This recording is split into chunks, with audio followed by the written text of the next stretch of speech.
How's it going, everybody? Welcome into the Skyline Sports Podcast NFL Draft Show.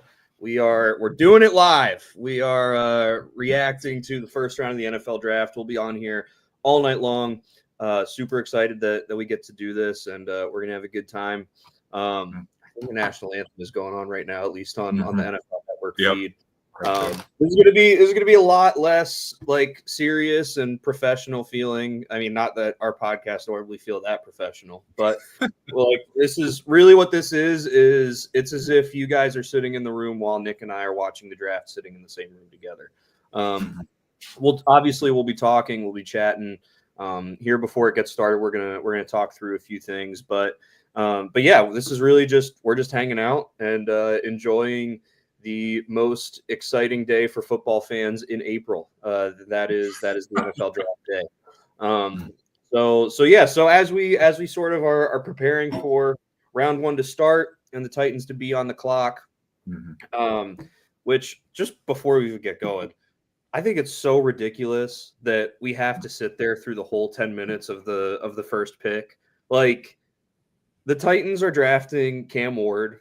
They've known that. Like, since they decided they're keeping the pick, they've known for a while. Like, why do we have to sit there and be like, oh man, when's the pick gonna come in? And with 30 seconds left, the pick is in. Like, just ridiculous. Just the NFL making more money by stretching it out, more ad time for revenue for them. But anyway, getting into this, Nick, how you doing? What are you excited? I'm excited. I'm excited, man. I feel like every year I watch dudes who are reacting to the draft, giving their analysis and stuff. And now we're those dudes who are just going to be hanging out watching the draft, man. And super excited. The last couple of years, funny enough, the draft has always landed on the same weekend as we have the county fair in town here. And the last 2 years, I've been house sitting for my grandparents. So I haven't even been in my place. I've been at their place house sitting for 2-3 straight years. That's funny. And so, like, for me, my analysis hanging out, watching the draft, like, chill time is in a big old house with a pool and a yard and a dog and a place that I'm not 100% comfortable in.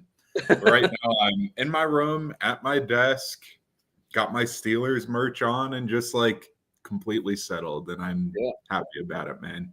How you doing, Jake? Yeah, I mean, maybe later when we need to fill up time, we'll show off our setups.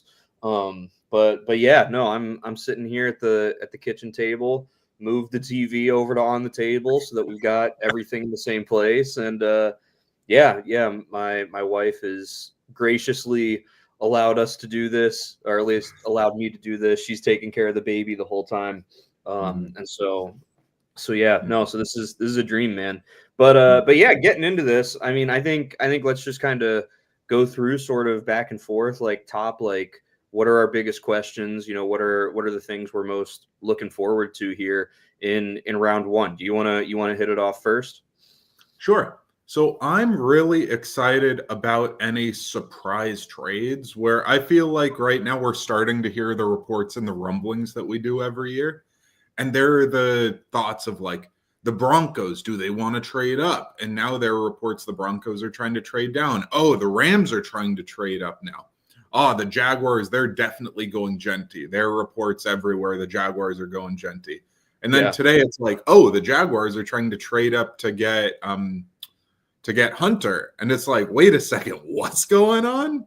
And so now I feel like we're just starting to hear, like, the urgent reports of the Browns are shopping the number 2 pick. The Giants are shopping the number 3 pick. And it's like, wait a second. I thought they were locked into Hunter and Abdul Carter. And now it's like, wait a second. What if we get somebody jumping up? So I'm really, really excited about the potential for some of these big trades that could happen. What about you? Where are you at as far as stuff you're excited about? Yeah, and before I get into mine, I think the other thing is, like, this happens every year. There's always those last few phone calls, last little bit of, GMs being like, all right, hey, this is kind of our last chance to sort of give our last push, our last best offer for that pick or whatever.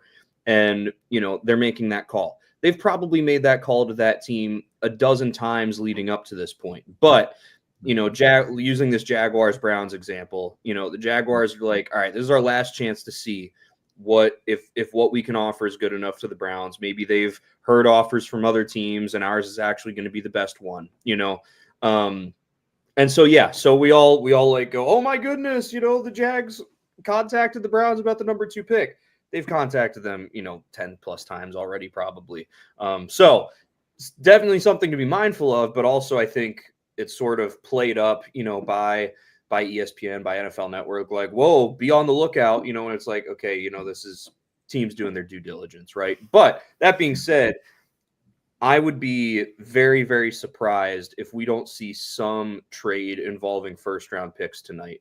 This is the first time I think I saw earlier since 1967 that going into the day of the first round, all teams own their own first round draft pick, which is very interesting and leads a lot to be desired as well. I'm excited to see what happens with these quarterbacks, man. Like, I feel like there are just so many.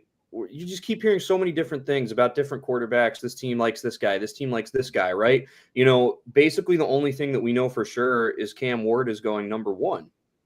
And after that, it's like, okay, well, how far does Shedeur Sanders potentially fall, right? Well, okay, Giants and Browns are shopping their picks. He might not fall out of the top 3 because some team might trade up in there to take him, right?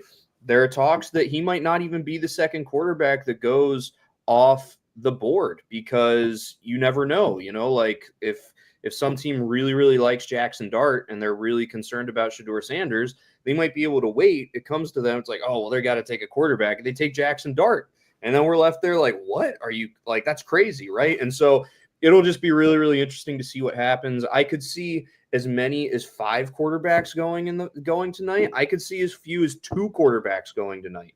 Like, and I think it'll be really interesting, more than we've seen in years past, the way what happens tonight is going to affect the very beginning of tomorrow night. Because we talk about the Browns and the Giants that have those first 2 picks in the second round. And if they don't want to take a quarterback in round 1 or with their second or third pick, like, okay, maybe they use that capital to trade back into the first round late. Maybe they don't and they wait until day 2. And, you know, let's say by pick 10, Ward, Sanders, and Dart are off the board. Like, okay, well, teams might need to start getting more aggressive, right? And that's how you see Tyler Shuck and maybe even Jalen Milroe get taken, because teams are like, well, we thought we could wait till they fall to us around pick 50, you know, in round 2. But if that many quarterbacks are getting taken, we got to be more aggressive.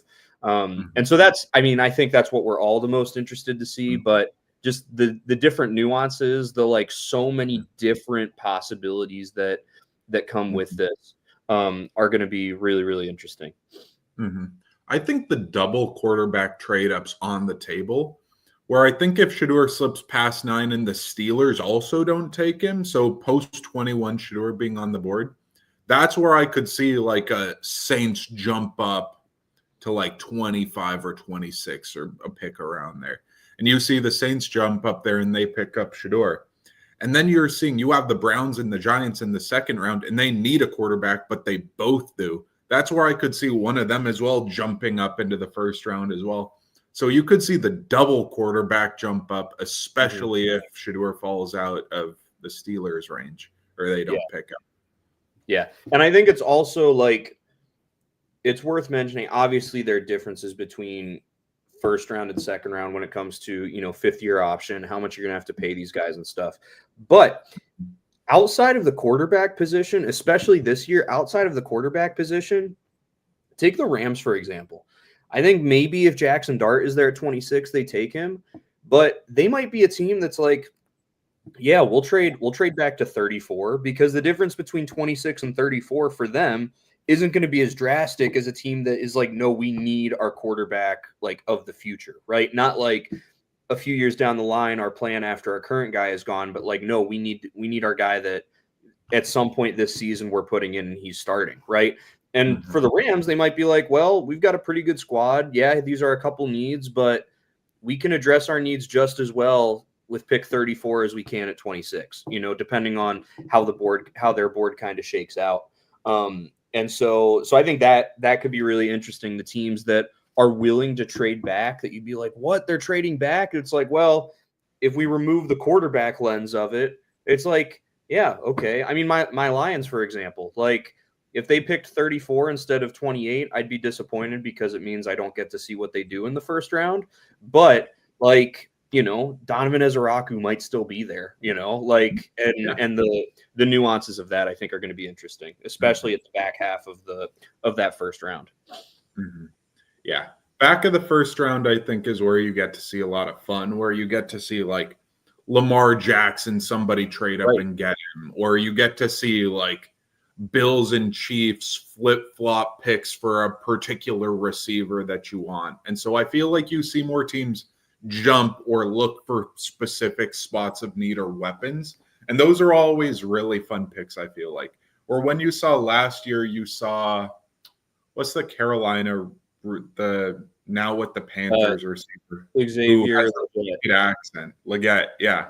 Where you saw Leggett and you saw Pearsall, and you saw in the second round after that, you saw Ladd McConkey and you saw Jalen Polk. Like you just saw receiver, and Worthy. I think Leggett might have been the year before actually. But you saw dudes trading around and a run of wide receivers just back to back because those teams wanted weapons. And so I really like seeing the rush of one, then another of like urgency there at the back of the draft too. I feel like you get a lot of that some years. Yeah. I wonder if we'll see a team like Buffalo traded back twice last year. They traded back with the Chiefs first, and so they had pick 32, and then they traded with Carolina to let Carolina come back into the first round to get Xavier Leggett. I think these teams set, like Pittsburgh, for example, like the Rams, for example, do they move back and then even move back again, right? Like if they, say I'm like using Pittsburgh as an example. Let's say that the Rams, instead of trading back, they're like, no, we want to go get a guy. And so they move up to 21, Pittsburgh's at 26, it gets to 26. And then the Browns are like, well, we want to go to 26 so that we can select, Tyler Shuck, right? Like whatever, it's like, okay. And then the Steelers move back even farther. I think I'm intrigued by that. I feel like there's so much more room for so much more movement this year than it feels like in years past because there hasn't been any yet, right? Because everyone owns their first round pick. It's like, all right, something has to, budge, right? And so we're gonna get to see that too. Yeah, I'm excited about it. I'm just seeing there are even more reports now. Jay Glazer reporting the Jaguars trying to trade up to number 2 to get Hunter. And that's just a recent report right now. And it's like, man. And there are reports about the Browns and the Giants, like we were saying, trying to shop these picks. And so I'm just curious if we're going to get an early trade. Because it felt like the top 3 were locked in and everybody's kind of having it be chalk of you got Ward and then you got Hunter, then you got Carter. But I'm curious if it's Ward, Hunter, Carter, but different teams in there maybe. Yeah. One thing, and you and I were texting about this earlier, but like if I'm Mike Vrabel and I'm the New England Patriots, right? Let's say that the Jaguars and the Browns don't get it done. The first 5 picks stay as they are. Everyone is talking about how Jacksonville now is going to take Genty. We had basically like not just pen, but like Sharpie permanent markered Mason Graham to Jacksonville at pick number 5. Now it's like, well, scratch all of that, get the white out. We're doing it again, and this time it's Ashton Genty. If you're the Raiders who really want Genty, if you're the Bears who really want Genty, if I'm New England, Will Campbell might still be available at pick 10. He will certainly, I think, be available at pick 6. And if I'm the Patriots, because it seems like Abdul Carter and Travis Hunter will be gone by the time it gets to you at 4, be willing to get your king's ransom for whoever wants to give it up to go get Ashton Genty. Like, I feel like that would be very, very wise by, whoever is, making the most of the decisions there in New England. Yep. I'm wondering where your stream is at as far as the draft. What are you seeing right now? I want to see like how sunk up we are. I'm currently seeing Abdul Carter dapping up somebody. I am too. Now, Dang, we're like perfectly sunk up though. So we're gonna oh, get perfect. legit like timed out reactions, which is Yeah. crazy. Are you? What are you streaming through? YouTube TV? Because that's what Yeah. I use. Yeah, Okay, yeah. perfect. Yeah, cool. Wow, I've been super stoked with YouTube TV, man. Like, obviously, we're not like paid by them or anything. Ain't no advertising or anything for them. They But should, man, though. YouTube TV. I'm also a big NBA fan, and like, you get a bunch of good NBA games at least here on the West Coast with YouTube TV. Yeah, So good. yeah. So good. No, so YouTube. good. I really enjoy. We were planning to start it because at our old apartment we had shoot, I think it was like Spectrum's live TV cable package through our apartment. But then when we were moving to our current apartment, there was nothing. And so I was like, well, we'll do YouTube TV. You know, it seems like really good product, gets all the sports and stuff that I want. And then during the NBA Finals last year, during Game 5, when the Celtics won it, it was like the last 3 minutes were ad free, presented by YouTube TV, and like use this code right now to go get it or whatever. And I was like, okay, and so we just signed up for it right then, and it was like it's been great. I love the multi-view that they do. Yep, So, especially for college ball, man. Yes. You're a big college guy. It's so good. Dude, I can watch all the games, but it made me realize that I'm trying to convince Leah that we need a bigger TV because when you do all 4 games, they get pretty small. Yep. All right, have we actually started this thing yet? Probably not. The picks aren't on the clock yet that I'm seeing. But it did transition over to the NFL draft from the pregame show, at least on my stream. Yeah. Yes. Yep. So now I have to sit here. Little flavor stuff with YouTube TV that I liked. I just looked when I was seeing about having to pause it or something like that. The little cursor on like where it is in the streams of football. And I'm like, oh, look at the little flavor of them knowing it's the NFL and football and stuff. Yeah. Making it feel special. I wonder. Oh gosh, why? Dude, what are we doing? He looks like he doesn't know how to ride a bike. Please crash. Please crash. Ever since the well, not the 2020 draft. Ever since the 2021 draft, where it was like, yeah, let's bring out his big easy chair that he was sitting in for the draft last year. It's like, oh my gosh, who are all of the Who? It's like a clown car pulled up, and it's just guys. That's Lil Wayne. Why is Lil Wayne there riding a bike to open up the first round of the NFL draft? What universe are we in right now? Why is there a Packers fan wearing a sombrero? What is this thing? Man, this is good. I wonder if we'll get any good celebrity like call-in picks that are going to be particularly fun this year. If Lil Wayne calls a pick, that'll be fun. Yes, boo him, everybody. I'm here for the hate. Oh man, that was weird. That was really weird. I guess it's a promotion of the Big Brother program, so part of me feels bad, but at the same time, they didn't need to have him ride a bike to do that promotion. No.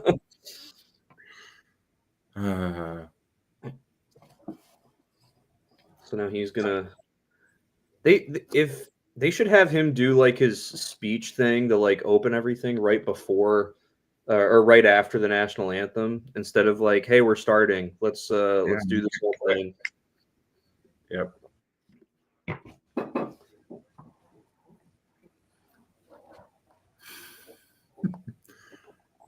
Who are the other people there? I don't know. The guy in the middle looks familiar. I think he's I don't know. Maybe he's a former Packer. Maybe. When I saw the Packer sombrero, I thought of Aaron Jones. He used to rock with the Packer sombrero. Oh, he did. He needs a LeBron level comeback to his hairline, though. Oh yeah, man. I think it was last year's like the first time we saw him or something without the like the headband that he always wears, and everyone's just like ripping him like, oh, so that's why he wears that. He got the Jalen Suggs hairline where he's wearing the headband all up on the front just to hide it all. The ground. Clay Matthews. Clay Matthews. Jordy Nelson. Jordy Nelson. Oh, I get it.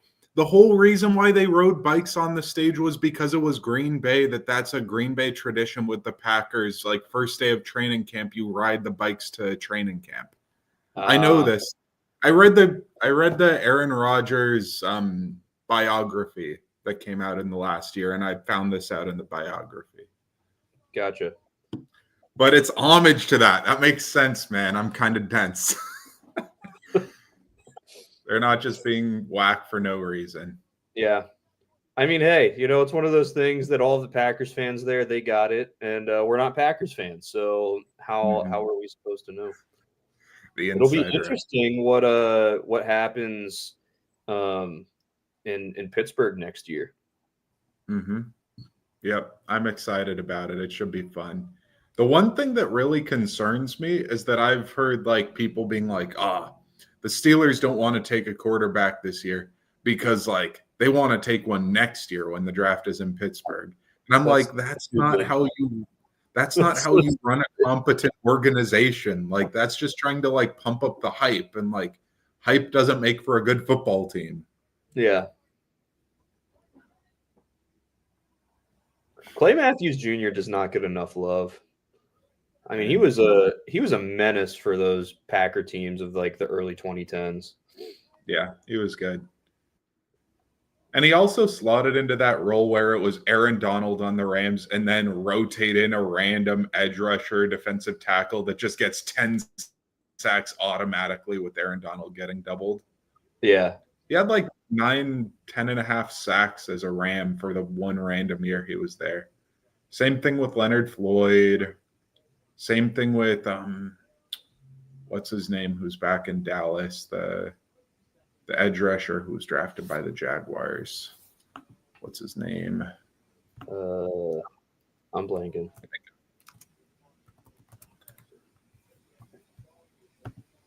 He like broke his hand or something as a rookie, and that's why he didn't play as much. Dante Fowler. That's what I'm thinking.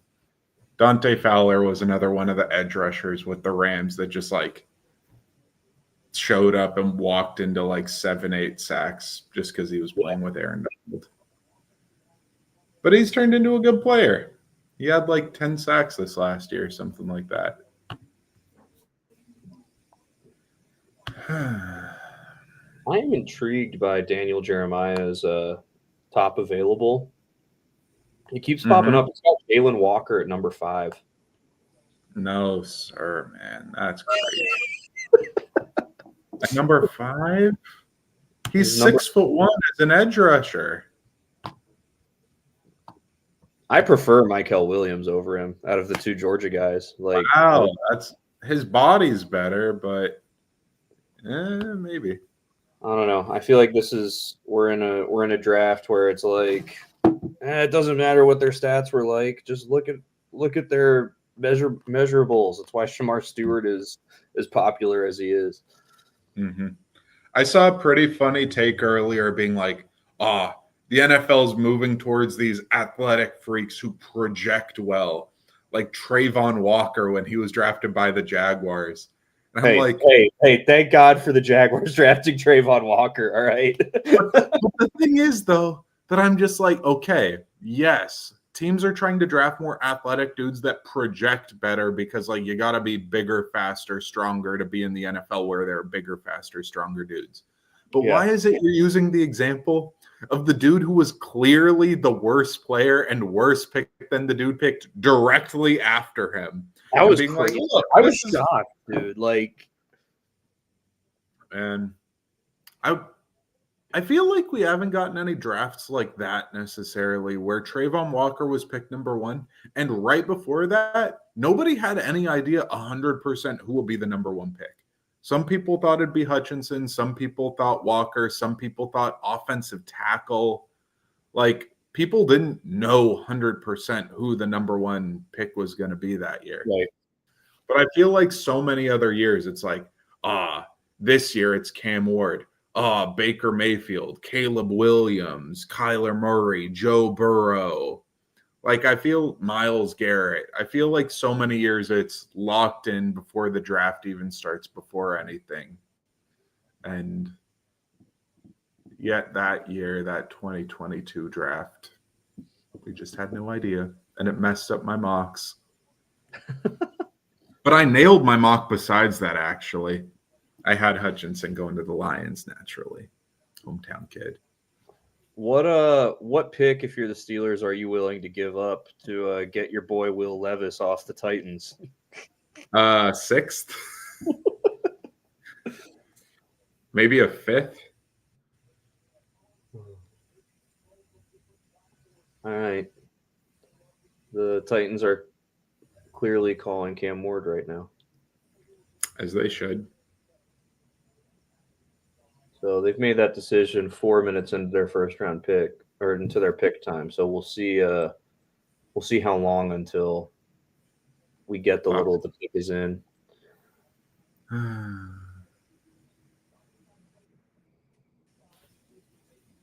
Honestly, Baker Mayfield comparison for Cam Ward, I actually don't hate that. I think that is probably the best comparison that I've heard for him at this point. Like, it's not some people are saying, like, well, not saying that he could end up like him, but the tools that he has right now, I mean, it's just like Patrick Mahomes coming out. And I'm like, no, not quite. He doesn't have a direct profile, I feel like, at least for a current dude in the league. Baker Mayfield's not a bad one, though. No, I don't hate that. Picks in? Looks like the timer turned off. Fair, I think Baker Mayfield is way tougher, just because I don't know many guys in the NFL that are tougher than Baker Mayfield. But, you know, similar, you look at the adversity that Mayfield has gone through in the NFL and the adversity that Cam Ward has faced in college, you know, 0-star recruit, starting at Incarnate Word, then going to Washington State, and then, you know, Miami. Like, okay. Yeah. Being a 0-star out of high school because the offense that he ran was horrendous because of the coaching. Man.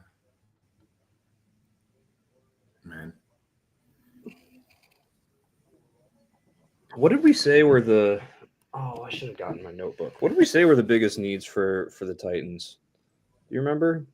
Quarterback, edge. Let me look. I have – I'm seeing it. You put it – or put – They should be there.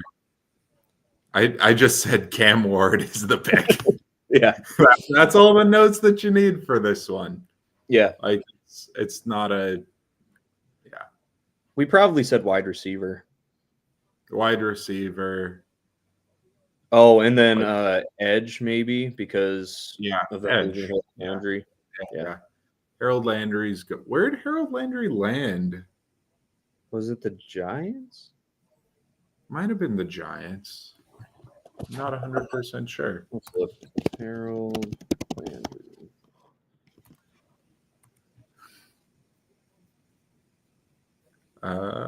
Patriots. Which makes sense. The fit makes a lot of sense. Roger walking out. We've seen him already. How about this?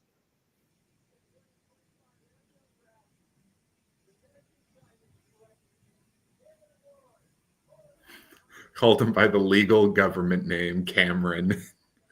All right. Yes. So now the draft begins.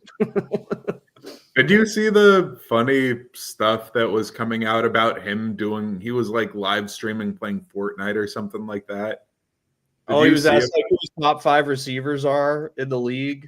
And he said Yeah. Traylon Burks is one of them. Yeah.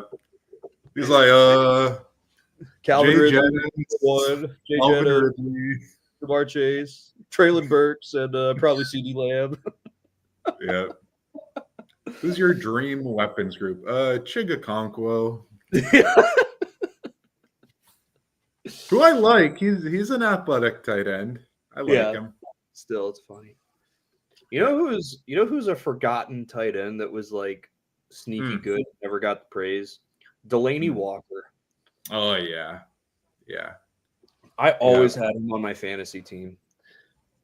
You know who he was drafted by? He was drafted by like the Niners. Oh, really? Yeah, back many years ago. I think he was the Cam Ward that they got Vernon Davis. Cam Ward is drafted by the Tennessee Titans. We all saw this coming. Nick, instant reaction. I mean, it's hard. It's really hard to have a reaction because, again, like we all knew this was going to happen. But what are sort of your first thoughts here? Chalk so far. We're expecting kind of chalk with the first couple of these picks, unless there's a trade. I do like the fit. I think that they do want to reset with the regime that they have getting in their guys. I think that Cam Ward's really talented. I think that he can throw the ball downfield like Levis does, but I think he can be more consistent as a floor raiser. Whoa! Trade already. Jacksonville's on the clock. Dude. Let's go. The immediate trade. What was it, though? What picks are we? What second overall pick, 4th round pick, 6th round pick. The Browns receive a 5th round and pick, a first, second, a 4th, and a 2026 first round pick. Yeah. Wow. A second. Andrew Berry, man. Good for you, dude. A second and a first to move back to 5, man. Wow, dude. That's a haul. That's a crazy. haul, man. Oh, I'm so glad we're doing this now. That was fun. Oh, yeah. And we were talking about it right before the draft started. We're like, yeah, reports are coming out. The Jags moving up to number 2. Wow. James Gladstone shows up as the first year as general manager, and he just bam. Yep. So, I mean, I feel like this has to be Travis Hunter, right? Yeah. Now that opens the door, though, to where the Browns going at number 5. Right. Because we've had them penciled into either Abdul Carter or Hunter, and now they're not going to get either of them. And this could go QB. The other question that I have, like, I mean, again, we know that Jacksonville is doing this to get Travis Hunter, but say the Giants trade back with someone that goes up to get Genty, the Patriots might be able to still get Abdul Carter at pick 4. Like, Abdul Carter should go 3. I think he should. I think he should. But again, if like, you know, say the Bears really want Genty and they don't want to let him get taken by Jacksonville or whoever, you know, it might be, and they move up to 3 with the Giants. Because I'm saying that because the Giants have also been a team that is willing to answer calls. We haven't heard that about the Patriots yet, right? So like, it just depends on who you're trading up to get. But I just think, though, it doesn't make any sense to do anything else besides Ward number 1's already gone. Hunter's going to be 2. And then Giants, who you're either trading up for Abdul Carter or it's Abdul Carter the pick. Like the Giants aren't doing anything else besides those 2 things. So Carter should not slide to 4 or 5 at all. Right. But I think Mason Graham could be the pick to the Browns now. Because we were hearing Genty to the Jaguars, but now the Jaguars are going to pick Hunter. And so that kind of opens up everybody was thinking that Graham was going to slide. And now Graham has a perfect fit with the team that hasn't had a great interior defensive line in a while. Yeah. They drafted Mike Hull last year, who didn't play much, but man. Right. And we've talked about how deep this draft is at a few positions, one of them being edge. And now the Browns have 2 of the first 5 picks tomorrow night. So like they could take Mason Graham at 5 and then get an edge tomorrow night and get a quarterback and an edge tomorrow night. Or Yeah. maybe they use both of those twos now to move up even farther into the first round. Maybe they can package those together with something else to get up into the teens instead of the 20s. If they feel like that's what they want to do. Mm-hmm. I feel like in some ways this move doesn't really change much because the same guy is getting taken, but with the way it changes which team is taking in which place, and now with how much capital the Browns just acquired, it's like, whoa, okay, that changes things, right? Yeah, I think it changes the trickle down, especially with Genty, where theoretically, we were thinking, oh, Graham's going to go 5, and then recently, like I was saying, it was like, oh, Genty's going 5. But now Genty's not going 5, and the Browns could go Genty at 5. I guess the Browns could go Genty at 5, but that means I think Genty should slide past. The Browns could actually double trade back to 10, and then you could get the Bears going up to 5 and trying to get Genty, because Genty now isn't gonna go to Jacksonville. Maybe somebody trades up to 4 for Genty. Yeah. The other question that we now need to ask is all right, how far is Mason Graham going to fall? Right? What is really 5, but who knows? Who knows now? I saw a mock that Eric Armstead? Maybe. I think that's Eric Armstead because he's tall as hell. I think I saw a mock draft that had Mason Graham falling, and it actually had Walter Nolan getting taken before him. Graham? Wow. I'm like Mason Graham falling is crazy enough, but then for him to not be the first defensive tackle taken is just absurd. Mm-hmm. That's pretty crazy.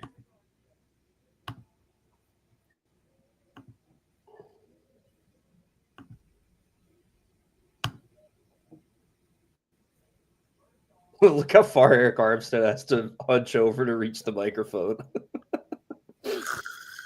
Oh boy. The microphone's set up perfectly for Goodell, and it's at his armpit. Yep.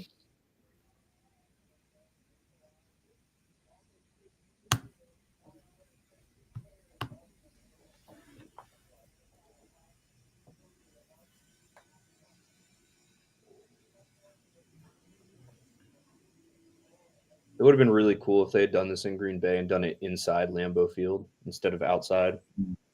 Mm-hmm. Man.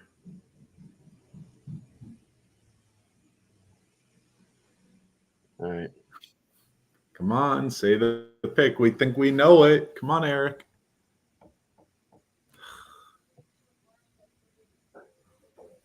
We have a trade.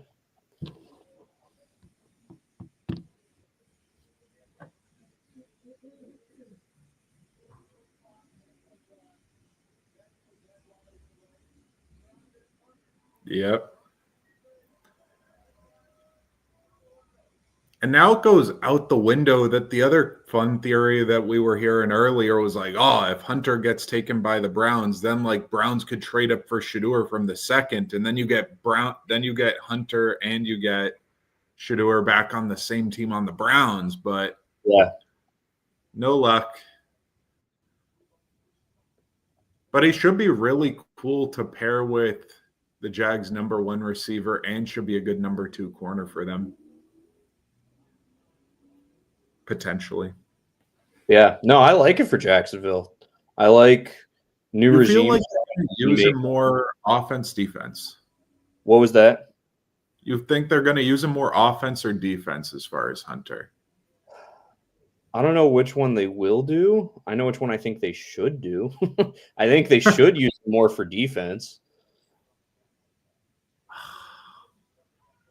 But man, it's an offensive coach, former great offensive. Oh, they won't. But Tampa. They're going to use him as a weapon, and that could be fun, man. But man, they give up some capital to get him. And their defense is not going to be great unless he plays a lot of defensive snaps. Man. Do you know? Maybe I'm just crazy, but I feel like in recently, like they haven't been putting the last name on the jerseys when the players have been getting them. Like I feel like I remember like the last couple of years, it's just been the number one, but hasn't actually had the name on it. Am I crazy, or do you remember it that way as well? Yeah, they've typically been doing that, I feel like, lately with no names. Yeah, so they've got them both. Well, I saw it on Ward, and I wonder if the Titans were just like, listen, this is what we're doing that early. But this is a significant change to have it on the correct jersey. It's like if they had one that said Cleveland and was Travis Hunter, it's like, all right, they're able to predict well. But Yep. You know what will be sick actually? Because like I'm wearing a jersey right now, obviously, but it would be sick to be able to get a player's draft jersey they got for being a first round pick with just the number 1 on it. yeah, Like there are dudes that don't wear number 1, obviously, like a Cam Hayward or like a Big Ben for my Steelers, where they're number 1 picks as far as first round dudes. But imagine being able to get that being a wall ornament of draft day jersey for one of those dudes. So sick. I mean, I'm sure you could just go on, Fanatics and do one of the custom jerseys to make it like that. Sure. But I mean, if you got it signed, like a custom signed jersey from draft day, that'd be really cool. Man, one of my prized possessions, as far as it was a gift from my dad for Christmas one year, I got a little TJ Watt mini helmet that's signed. Oh, cool. Which is just dope. But so it's just been sitting on my desk, hanging out with me, being a good reminder that I love football and TJ Watt's a stud. And if we trade him, I'll be very, very sad. Picks in for the Giants. We're trading. All right. They're not trading. Should be Abdul Carter. He took Genty. That would be like, oh, we got rid of Saquon. We need a running back, though. Well, I mean, if you just think about it, like, I completely agree with a lot of people that are like, you can't have too many good, pass rushers. But if you think about it, like, edge really isn't their biggest need. Abdul Carter is good enough that it would be worth it, but it isn't their biggest need, so. It's one of their smallest needs, I debate. Because they have Brian Burns on one edge, and they have Kayvon Thibodeau, who isn't a stud, but he's like good enough. Yeah. He was a top pick. He was like 6. Yeah, 5 or 6. 5, 6, 7, somewhere in there. Let's look it up. Because the Giants drafted him and drafted Neal in the first round, just like 2-3 picks apart. Made some whack decisions that year, man. Oh, Evan Neal, 5th overall. I thought Evan Neal was going to be good. Some of his highlights, meaning lowlights tape, though, it's like, I think it was when the Giants played the Steelers actually this last year. Like one that it's like, whoever the Giants had back there at the time, and I think it was probably still Daniel Jones.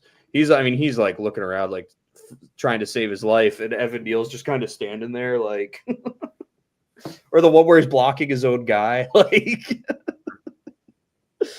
oh, it's rough. Nathaniel Jackson in the chat watching our stream said Travis Hunter should play way more offense with the Jags. Last year they had Brian Thomas.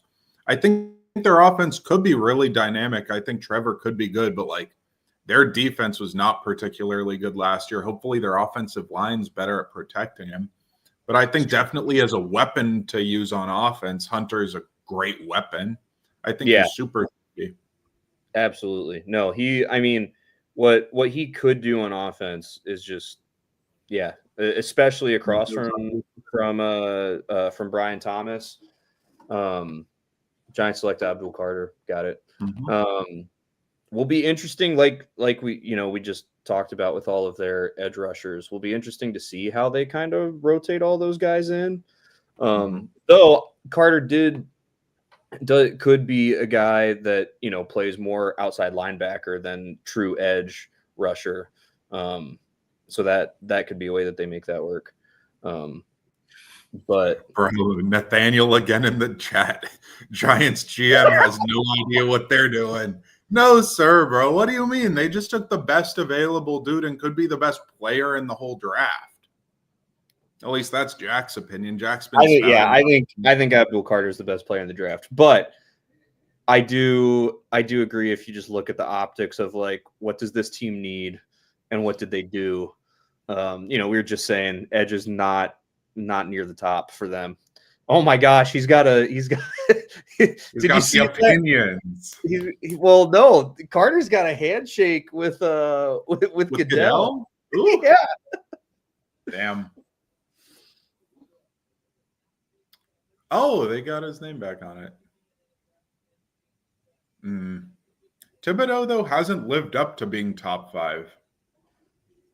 Malik Neighbors, I get that you would want to pair somebody with Malik Neighbors, but like who? Tell me who you want to pair with Malik Neighbors. Do you want to pair Sanders with him as being the QB? Do you want to pair Golden from Texas? You shouldn't take Golden top 3. You want to pair Tet McMillan? Like he's big and strong and stuff, but I don't know that you want to pair Tet with it. Like that could be cool, but Tet's kind of overrated in my opinion. He ran what, a 4.540, I think Tet did. Something.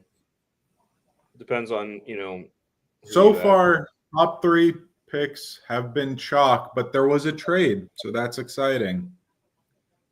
That's true. Yeah. I mean, the thing that I would say about the Giants and quarterback is there's still so much time left. Abdul Carter is that good. And I mean, say the Giants get their young quarterback, by trading back into the first round or get it at the very beginning of tomorrow. Like, depends on. Really depends on if you feel like Shedeur Sanders would be worth right a third. I don't blame the Giants GM for this. I would say if the Giants could have had the 2nd overall pick and done what the Browns just did and trade back to 5, it's like, I think you do that if you're the Giants, and then you could take Sanders at 5 if you wanted to, but then you got a bunch of other picks from that trade. But with just the number 3 overall pick, I think you just go with one of the few studs left here in the first round. Yeah. One thing that you could argue is they've got edge rushers, but how do they feel about their interior defensive line? Right. Nate, that's a good point. Jalen Hurts, Jaden Daniels, Dak Prescott. Yeah. I mean, maybe the thought is Arch Manning. I think the thought could be Arch Manning replacing Eli Manning, being the spiritual successor that Danny Dimes couldn't be. How are we going to feel if Danny Dimes beats out what's his name on the Colts? Richardson on the Colts. How are we going to feel if Daniel Jones is a starting quarterback this year, starting the year off for the Colts? Like I said when we talked about that, like I said when we talked about that, like that is the truest ultimatum like you could possibly give your young quarterback. Like Daniel Jones is on his 3rd team. He got paid this amount of money, yes, but everyone and their mother agrees it was a terrible mistake. If you lose to him, like that is the last straw. Mm-hmm. They gave Daniel Jones the long-term contract, franchised Saquon, and let Saquon Barkley walk. Yeah. Right. Nate, the one thing that I would say about Jalen Hurts and Dak Prescott, for example, is like they weren't first-round guys. Jaden Daniels is the only guy in that division that was a first-round lottery pick. So it doesn't mean that the Giants can't get a guy that they're at least willing to like, hey, we'll give you a shot, and if you pan out, great. And if not, we didn't invest that much into you. And hey, if they do end up with the 1st overall pick next year and they can get Arch Manning, then that's even better. I think the other thing is like how much decision-making power do Brian Daboll and Joe Schoen actually have, right? Like when your owner needs to come out and do a press release saying that you're keeping your job for the next year, it's a pretty bad sign that, it's you've got an uphill battle, right? And so, I mean, if the owner's like, we need to take Abdul Carter, then you're like, you got it, so. Yep. My other thing is, like, as you're saying, like, this coach and GM for the Giants, they're on the hot seat. Like, they got to win now. And I don't think there's any player or any draft that they could have that's going to save their jobs after this year. Like, they could draft Carter.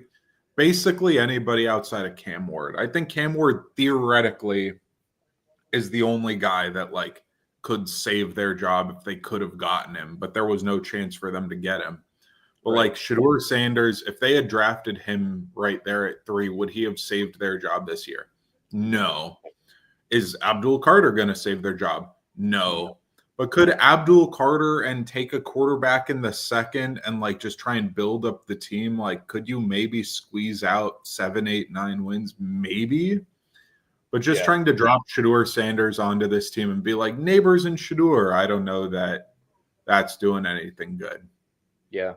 And I think it's light at them. I think Neighbors is a stud. To be clear. I also think it's safe to say, as crazy as this is, a quarterback room of Russell Wilson and Jameis Winston is probably one of the better ones that they've had since Eli started to fall off. It's certainly better. I mean, like, certainly better than Daniel Jones, right? Like, I believe Cam Ward is not the best QB in the draft. And I'll argue that Shedeur would give them a better shot than a defensive guy that has to compete with 2 guaranteed starters. That's fair, especially the latter half, the defensive guy that has to compete with 2 guaranteed starters. I definitely think if the Giants didn't have 2 already starters at edge, then them taking Abdul Carter makes a lot more sense than what it did. I think you got a way better shot at getting the number 1 pick than making the playoff, like, by a country mile. I don't think it's close. And the Patriots take Will Campbell, another chalk pick. All right. Yeah. Another chalk pick here. I like this for Drake May, having, help to protect him. Oh, look how short his arms are. They did look short on screen. Like, that was they looked a little T-Rex-ish. Yeah. Nate is an LSU fan. Nate, you LSU guy altogether? Like, Jaden, if you're a Giants fan, if you're making the argument for the Giants here, man, having Jaden Daniels in your division now, tough. Being a Giants fan and an LSU fan, I think, will be brutal. He's a Saints fan. He's not a Giants fan. Oh, okay. Yeah. Got you. Saints aren't. So, Nate, what do you want your Saints to do? You want them to get Shedeur? Or I texted him earlier, and he said he has no idea. So he'll see if maybe now, as a few picks have gone, if he's got a good idea what he wants them to do.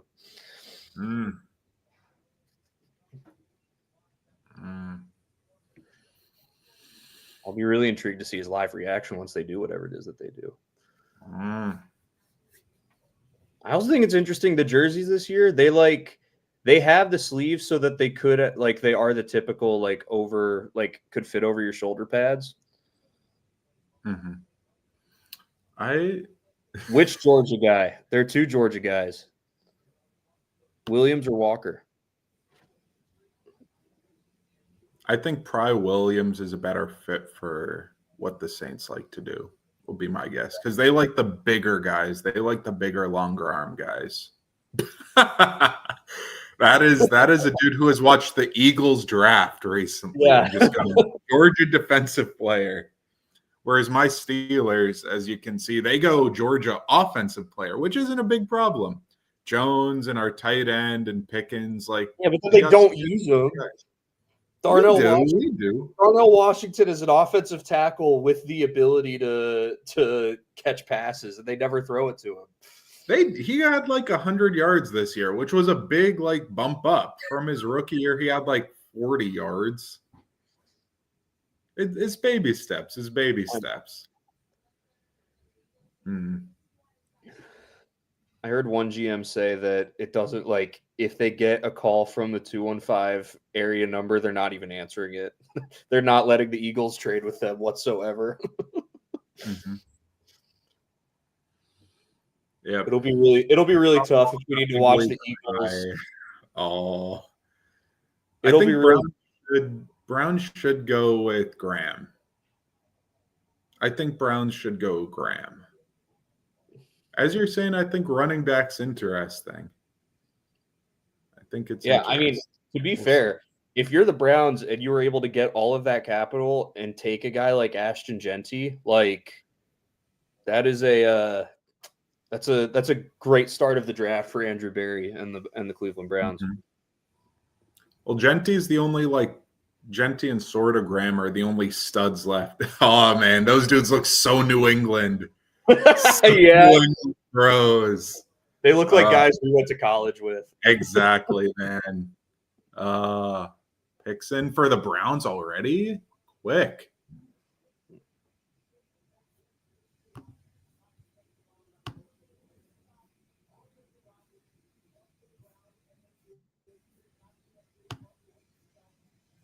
Jack, is this dude Nate a friend of yours? Yeah, he goes to our church. Oh, sweet. Yeah. Nate, if you want to hop on, I can give Jack the link if you want to join up. If you want to hop on with us. If Jack's along with the offer I'm offering. Yeah, I'd be down. Yeah. But also they just had a baby, so baby might be sleeping. Might not be the truth. Okay. But yeah, it's a standing offer. If Jack rocks with you, I'll rock with you. Yeah. So the Browns pick is in. Yeah, there we go. Right. Yeah. Fair point, as Jack said. Yeah, Myles Garrett making that Daniel Jones money.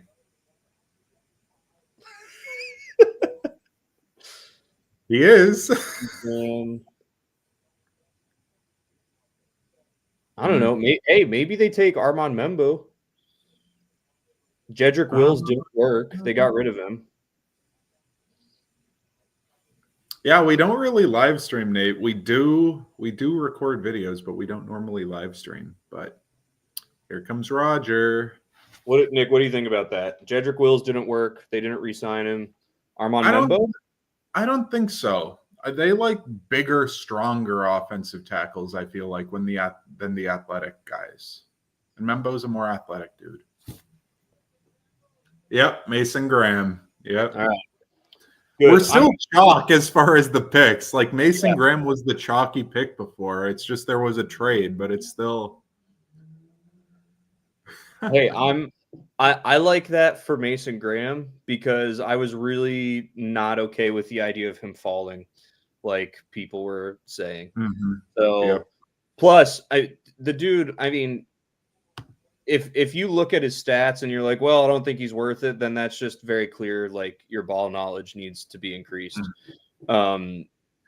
Nate, to answer your question, he's very good. Like I think didn't he have 8 sacks as an interior defensive lineman this last year? Something like that. Which you're like, oh, that's not that many sacks for a defensive lineman. That's crazy, right? Exactly. So many pressures. I mean, he just absolutely took over games, and especially also the knock on him. He had a knock on him this offseason during the draft season, being like, "Oh, he looks like the Stay Puft Marshmallow Man." Look at this dude. He's a defensive tackle. What are we talking about? Yeah, I mean, that's. He's a big white dude. I don't know what to tell you. Like he's really good. He's worth the top. And I mean, one of the things that the pendulum has swung so far in the edge direction, right? Like edges are really the only guys that can like take over games on the defensive side of the ball and pressure there and stuff like that. But I mean, pretty much every quarterback hates having pressure in their face, right? So like you have Myles Garrett and now you have Mason Graham. Like you're either going to get Garrett's going to get to him from the side. He's going to have to step up into the hands of Mason Graham, or Mason Graham is going to break through the protection up front, and the quarterback's going to have to scramble over to where Myles Garrett's setting the edge, right? Like I almost would rather you have a tandem of a really good edge and really good defensive tackle than two really good edges, just because of being able to close off more of what a quarterback wants to do. Mm-hmm. I think two really good edges, the main thing that like is nice is that having two good edges, then it's way harder to double both guys or chip both dudes, because if you want to chip both, you're basically locking in, okay, we're going to run two tight end, or we're going to run tight end on this side, running back, exit the backfield that side to chip. And that really limits your formations. And so that's my main, like, oh, this is why you'd want two stud edge rushers. But you want really good defensive interior dudes because they're huge in the run game and the pass game. Yeah. Nate, to answer your question, I would say Garrett, just because Garrett is experienced. Like we've seen Garrett do what he does at the pro level. Not that I don't think Abdul Carter is capable of becoming that good. But, if Carter's going to have games that aren't great because just he's a rookie and he's trying to, he's getting adjusted to things. And if the game that Carter has isn't great, is combined with the game that they're doubling Mason Graham to limit him, then it's going to be tough for the defense to do much.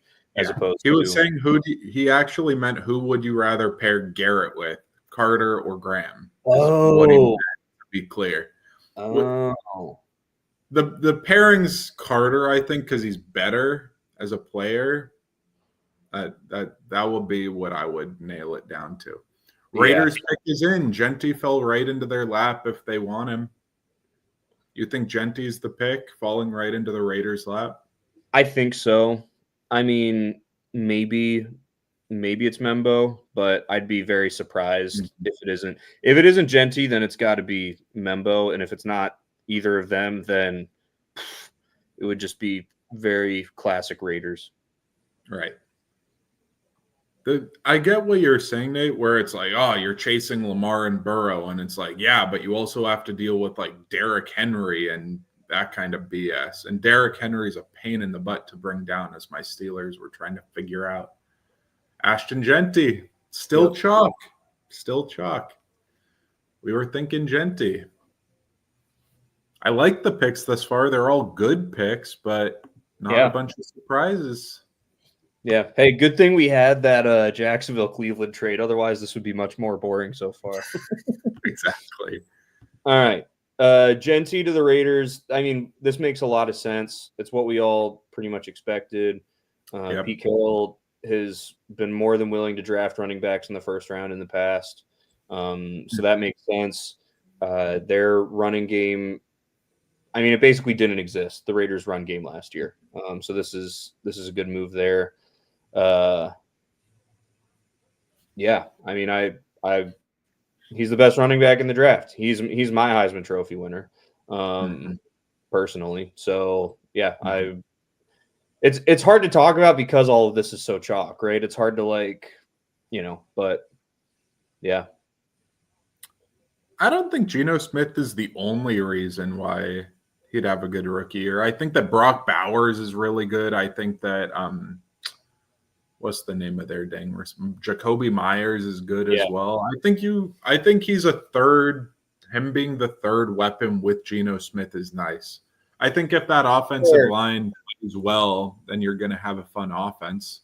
Yeah. To be fair, I think maybe Nate, what Nate's meaning, and he might not be, but like the fact that the Raiders have a starting quarterback, a cemented in starting quarterback, as opposed to them having Aiden O'Connell, right? Like, which is true, right? Because if the Raiders have Aiden O'Connell, then that means that like teams really just need to stack the box and be like, okay, Aiden O'Connell, yeah, okay. Yeah. Okay, Aiden O'Connell. Okay, Gardner Minshew. Go tear us up. See if Well, you can yeah. do it, you know. So Yeah. I just think the philosophy, which makes a bunch of sense, is the run game opens up the pass game and the pass game opens up the run game. Where it's like, okay, Genty's going to open things up for Geno Smith, but Geno Smith throwing the ball down the field is also going to open up run lanes for Genty. And so right. I think they're force multipliers, kind of. Is Tom Brady in the war room? I'm I looking. don't see him there. I think it's funny that Pete Carroll just looks like a guy from the retirement home that, you know, like The is someone's orthopedic grandpa, shoes. is someone's grandpa or someone's dad that it's like, hey, can he come? They're like, yeah, sure. And so he's just happy to be there. Yeah. Yeah. All right. Yep. I'm gonna take a bathroom break and fill up on water. I'll be right back. Lovely. I'll be here. I'm curious about this 7th pick. I think it should be Warren or it should be Membo. I think they're both kind of interesting picks. I think last year the Jets were contemplating Bowers or Fashanu, and they went Fashanu. I don't know if they're going to go offensive line again or if they're going to go tight end. The pick's in, though. Could be a sneaky Shedeur landing spot before the Saints. It would be so Jets for this to be Shedeur Sanders. Oh, yeah. Oh, yeah, it would. I guess I'll wait to see what this pick does before. Mm. You know what I appreciate Genty's about hype. Genty's hype. He's got a nice fit on, too. Good fit by does. Genty. I appreciate that the NFL Network draft broadcast, like, very few commercials. Mm-hmm. Yeah, I'm liking this. It's good. I agree with you, Nate. Carolina, Fields and I think. Kmet were doing really good things together before the Bears moved on. Yeah. And I think mean, Warren is the. Yeah, is Tyler Conklin like the Jets' best tight end right now? Yes. Well, they also have Jeremy Ruckert, who was good in college at Ohio State, but hasn't been utilized that way in the pros. Right. But he was a good prospect coming out. He was a 3rd rounder. Yeah.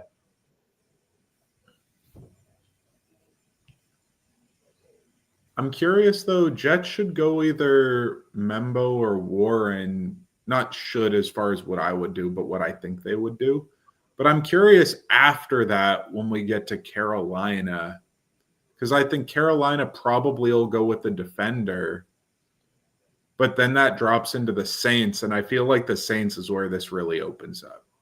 Because the Saints, they could go Sanders, but they could also go, instead of Sanders, they could go edge rusher. They could go not safety this early. They could go receiver, I guess. I don't know that they would want to, but they could. They could go with they could go with either Georgia guy, as Nick was saying earlier. Obviously, right now, Shedeur Sanders is sort of on our fall watch.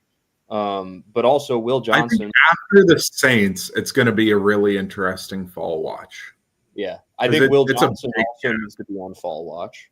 Will Johnson at some points, both during the year and since the end of the year, regardless of him being injured, was, potentially a top 10 guy. And you sent me one mock that you saw that had him falling all the way to 28, where my Lions were drafting. Yep. So could be interesting to see what happens with him.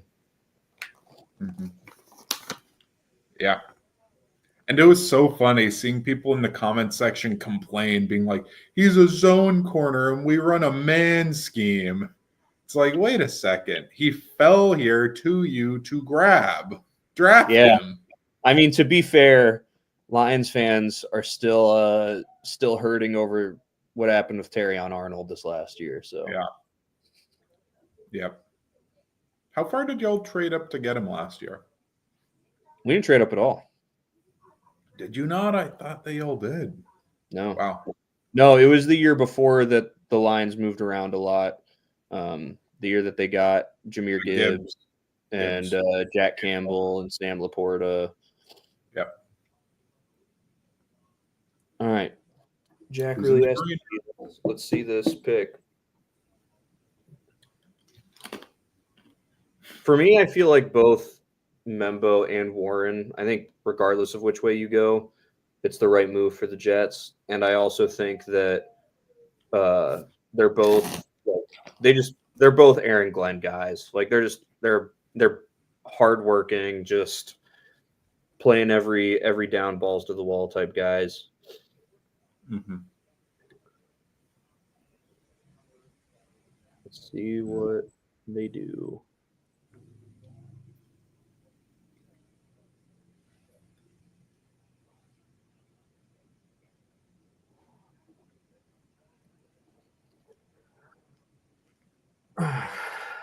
Commissioner Goodell making the walk. Please, Jets, give us a shock. Pick someone crazy. Yeah, give us something that I can't just go right to the bathroom because it's chalk and we have nothing much to say. Membo. All right. Yep. BRB.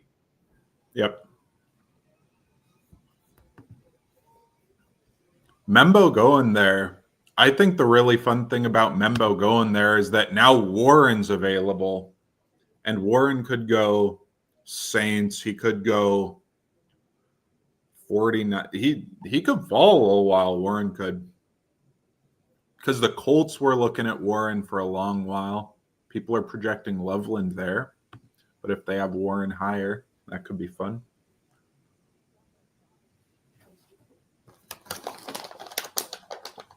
What are we thinking as far as a Warren landing spot?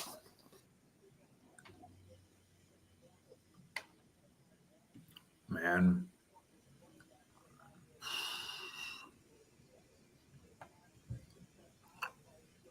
Good blocking off of movement by Membo. Really athletic.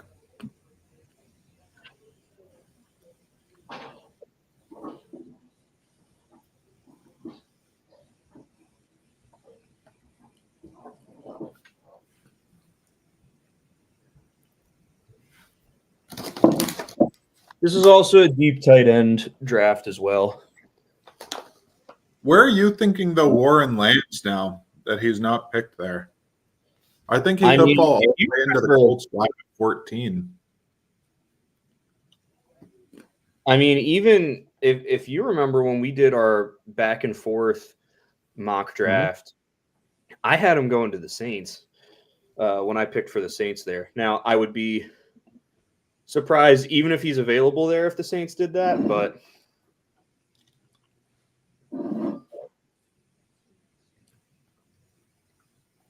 okay, Nate has changed his offensive philosophy. Changing your tune. He didn't think Warren was going to be there at first. No. And could the Panthers go Warren? I don't think they will. They're too bad everywhere else. They have to get something for Bryce Young. So if that's Warren, I don't hate it.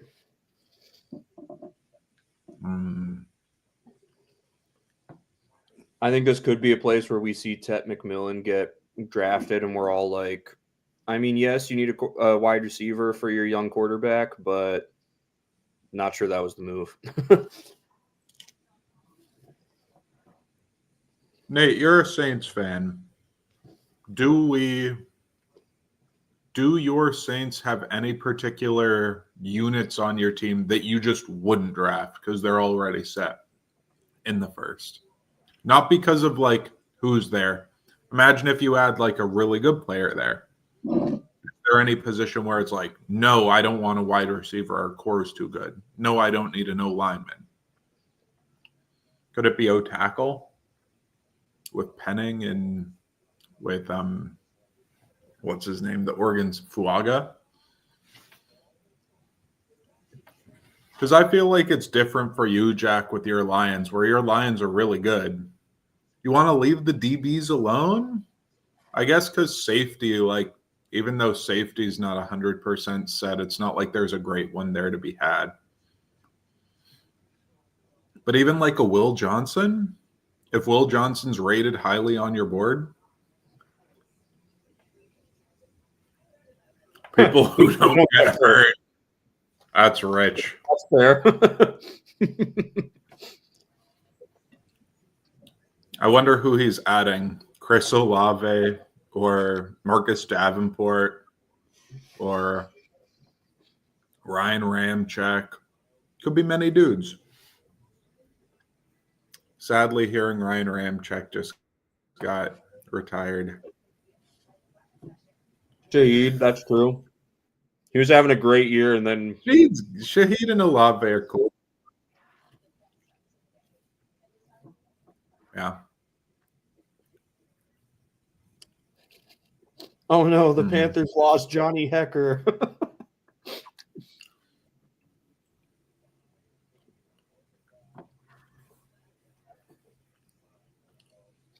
Yep. All there outside the stadium. It said the whole offense. You're naming them. Yep. I think I would draft if there was a stud there. I'd draft anything on the offense, even if I'm the Saints. Well, we need to Like see if Cam Ward was there, I don't get why you wouldn't draft Cam Ward. If like Julio Jones coming out of Alabama was there, I don't get why you wouldn't draft him. Barry Sanders is sitting there, you know. No, Julio Jones out of Alabama, not current Julio Jones. Calvin Ridley. If Calvin Ridley was sitting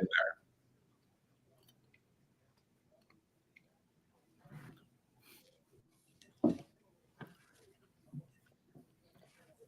Nate, what would you think of if the Saints took Omari and Hampton? Oh my God. Which I think would be drafting him way too high, but snipe him right in front of the Bears.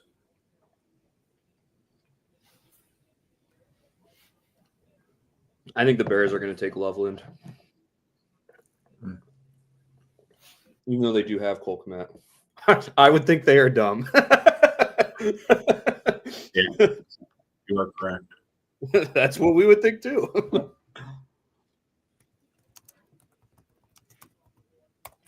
All right, Kamish.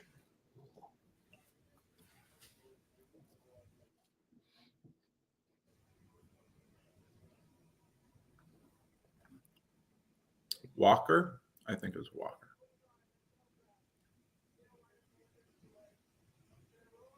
Oh, Ted McMillan. Nate McMillan. All right. So, okay. Like the I just least said, chalky pick so far. Like I just said, I do think that the Panthers need receiver help because Bryce Young really started to show promise at the end of the year. This is what we said when we were going through team needs for each division over the last few weeks. I did say that the Panthers need McMillan, or they need a wide receiver. McMillan this high, though, that I don't know about. I'm okay with it. I don't have a problem with it at all. Disrespectful to, oh my God, to their QB. What's his name? What's their Make-A-Wish QB? Yeah. Oh, man. The clips of Bryce Young right when he got into the NFL and you see him at training camp and it's his offensive lineman and just him. Yeah. Oh, Again, man. To be fair to Bryce Young, in 2 years, he's gone through a lot at quarterback. And he did show, finally showed some promise at the end of last season. And I think he might be maybe the first example in a while of hey, we need to give quarterbacks, we need to be patient with them. Especially if we see this year he even continues to improve. So, right. And I think people kind of undersell how much better he got because pre-benching, he was legitimately unplayable. He was just an unplayable QB. He was Will Levis without the fun. Hey. He was worse than Will Levis without the fun. No. Will Levis at least had the strong arm to throw it downfield. Bryce Young didn't have that pre-benching. Yeah.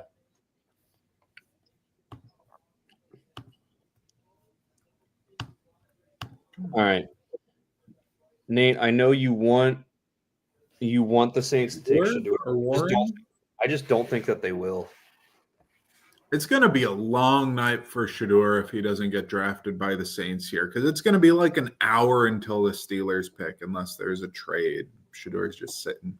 Hey, shout out to the NFL, like everybody, organizations, the commissioner, everybody for like making this thing move. We're through 8 picks in an hour. Pretty quick, all things considering. I've seen Yeah. much worse. Yeah, seriously. Nate thinks they're going Shador. Other thing that should be said about my good friend Nate is that he and his wife just moved from Colorado last August. So he was there firsthand to see, at least for the first year of the Sanders experience in Colorado. So Yep. what does Tet McMillan's chain say? I can't see it. I wasn't able to. Halo? No, that's an N. N4 low. Curious. Yeah, I don't know. I wonder what worst case scenario for the Saints is here. I don't think there's a terrible pick to be had here necessarily. I think they could go the linebacker Jihad Campbell. I think that'd be a good pick. There were injury concerns, but here's something that I think. I think if Shamar Stewart goes in the first round, it's to the Saints. I think could be the Packers. The Packers like those big athletic dudes too. There's Shador. He looks happy. The question is, did he get the call? You looking happy? I feel like they wouldn't have shown him to us if that's what happened. We'll you know, see. like they didn't show us Cam Ward before he got picked, but obviously,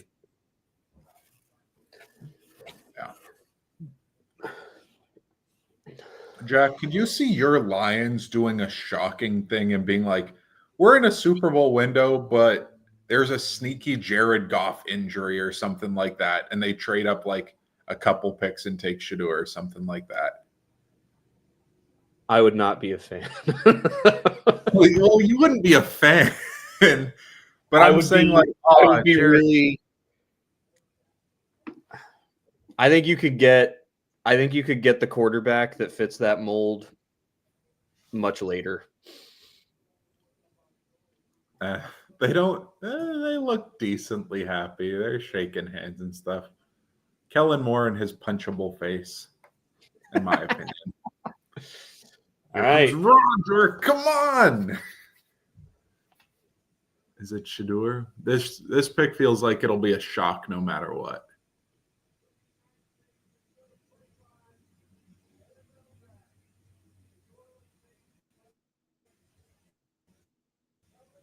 Kelvin Banks on the offensive line. Yup. Okay. Nate all right. never even brought up the line. Ryan Ramczyk retired. I get it. So here's the thing with Kelvin Banks.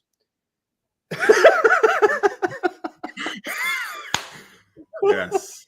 Nate, you might need to put the baby down to come on just so we can get your live reaction. No, so here's the thing about Banks. If Kelvin Banks doesn't get hurt, he is by far the best offensive tackle in this class. I think he would be the highest rated. Not Simmons, who messed up his knee. Well, I think if Simmons doesn't get hurt, he would be the top tackle. But no, I think Kelvin Banks is. I don't see a big like drop off between any of the three. I don't see of Campbell, Simmons, and Banks. I don't see one of them that is like significantly higher than the other two. Nate, I hear you, but yeah, you just had one of your starting tackles retire. I also Penning has don't been think they like Penning. Penning was bad for a yeah, while. I think Penning would make more sense. I think Penning, if you want to keep him at tackle, put Banks at guard. If you want Penning at guard, you put Banks at tackle. I think yeah. they've at least got some versatility. Oh, you know what I don't want as a Lions fan?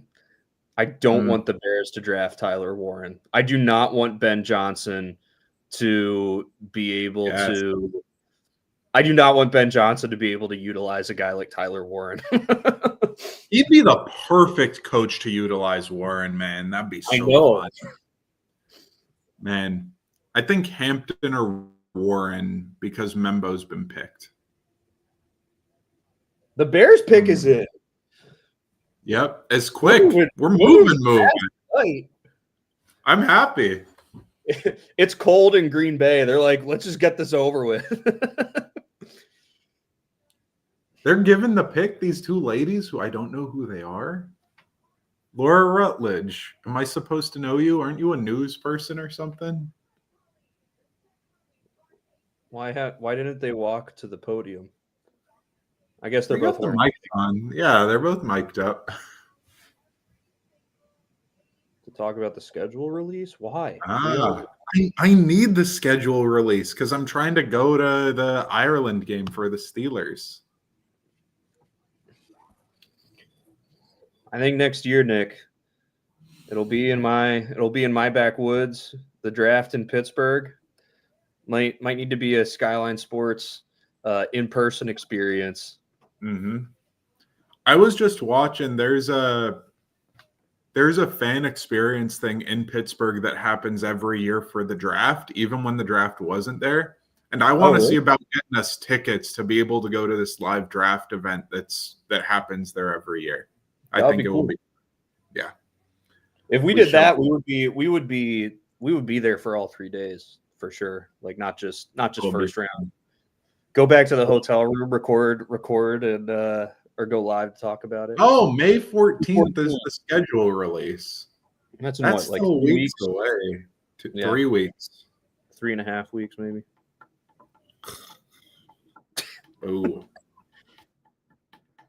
Nate is not very happy.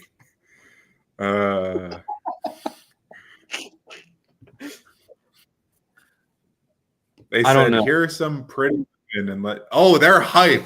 I think Warren fell into their lap, man. I think Warren fell into their lap. They're hyped up.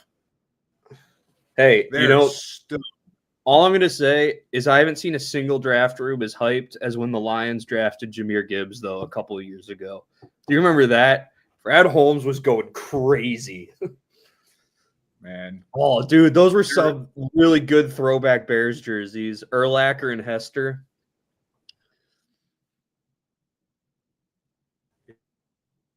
Yep.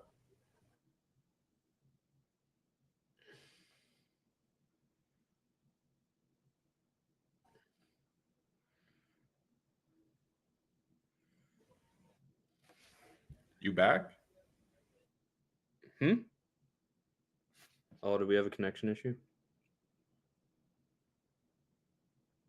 Well, Nick seems like he's glitched out. He's coming back. Let's see. Let's see what happens here with Warren or with the Bears.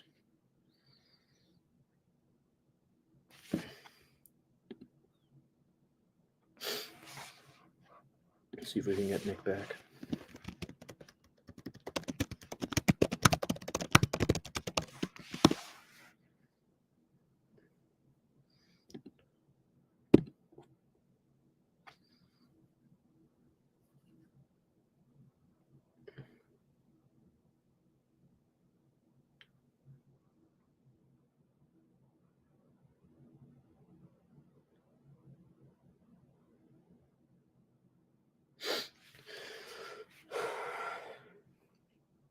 Yeah, no, as a Lions fan, do not want to see them take Tyler Warren here, but I'm anticipating that's what's going to happen.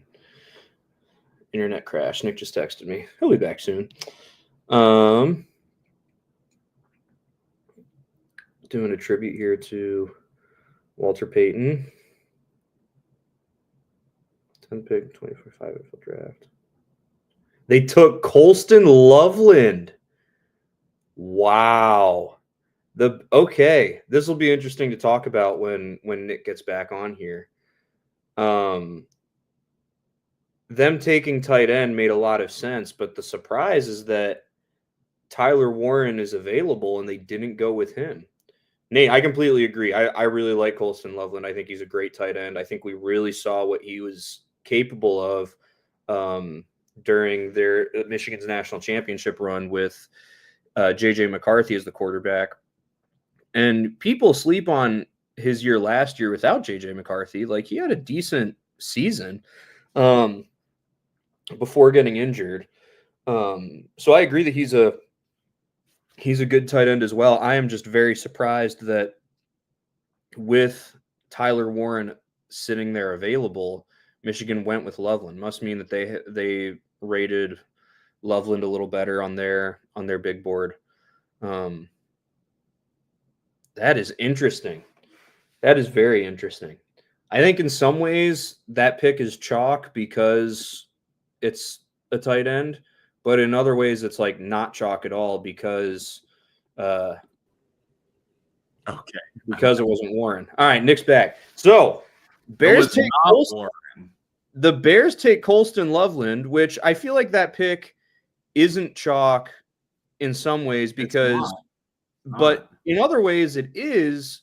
Sorry, I said that wrong. I think in some ways it's chalk because a lot of people had Colston Loveland going there, but it isn't because Warren was available, which must mean that regardless of who was available, the Bears had Loveland as the higher tight end on their board. Mm-hmm. Yep. And that means Warren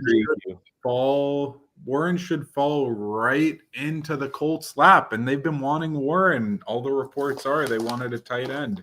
Yeah. No, Nate, I totally agree with you that, yeah, Warren is gritty. Colston is a pure route runner. Yeah. Colston Loveland also more years of production, of high production. You know, basically Tyler Warren had this year that it was like, oh my gosh, he's the greatest football player ever, is the way people were talking, like it felt like about him. But like it was just this year that we were hearing about him and that he was doing stuff. So Niners, Cowboys, Dolphins, Colts are the next four picks. Josh Simmons maybe to the Niners? Have a lot of names. I think Walter Nolan maybe. Josh Simmons, when we talked about them, we talked about how really messed up their front seven got this free agency this offseason. Jihad Campbell I think could be cool. I feel like Jihad Campbell is going to be this year's equivalent of Jeremiah Owusu-Koramoah in that he's going to fall really far and some team is going to get him at like as if they're getting him off the McDonald's value menu, like because of that torn labrum that we found out kind of late in this process. I think that's going to significantly knock his draft stock. But one thing, we haven't said this yet because we haven't really had to because it's felt very chalky, is like, it takes one team to really like a guy for a guy to be worth that pick, like, so it took the Bears really liking Colston Loveland for him to be worthy of a pick over Tyler Warren. Apparently, like we didn't think that was the case, but here we are, right? So it took the Panthers thinking that Teteroa McMillan was that good that made him worthy of a top 10 pick, so the Niners pick is in. Man, we are moving along. Yep. Also, haven't seen any more trades. Could this be Warren? I know George Kittle is old, but I feel like the Niners just have so many other issues that are far better worth addressing than getting your, heir to the throne at tight end. Mm-hmm. If Warren goes to the Niners, I'm drafting him in fantasy so hard for Dynasty. Oh yeah, dude, I want to get in a dynasty league. It sounds like so much fun. It's cool. We've kept the same people in ours that we've had over and over again for like going on 3 years this year, I think. 3 or 4 years. And that's been cool. But I've been like, man, if we do have an opening, I've wanted to hit you up, but no openings.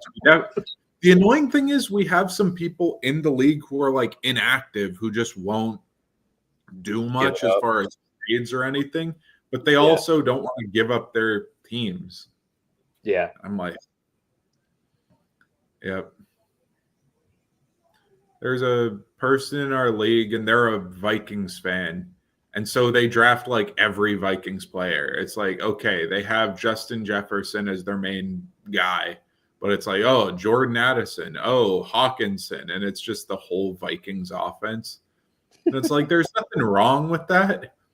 But I'll literally be like, hey, can I trade you for this or that person? And they're like, no, they're a Viking. And it's like, man, this isn't good general manager work, in my humble opinion. 49ers are happy. They're clapping like the plane's landing. Very Caucasian of them.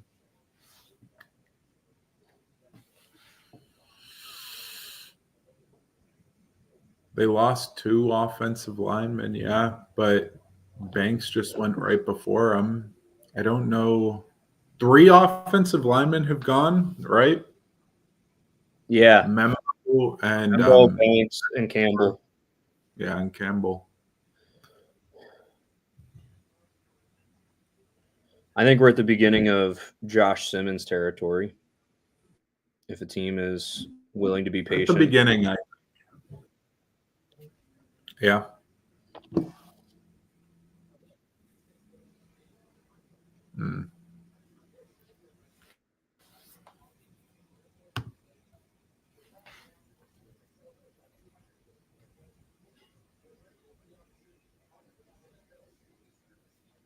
Why his pockets diagonal like that? I don't know.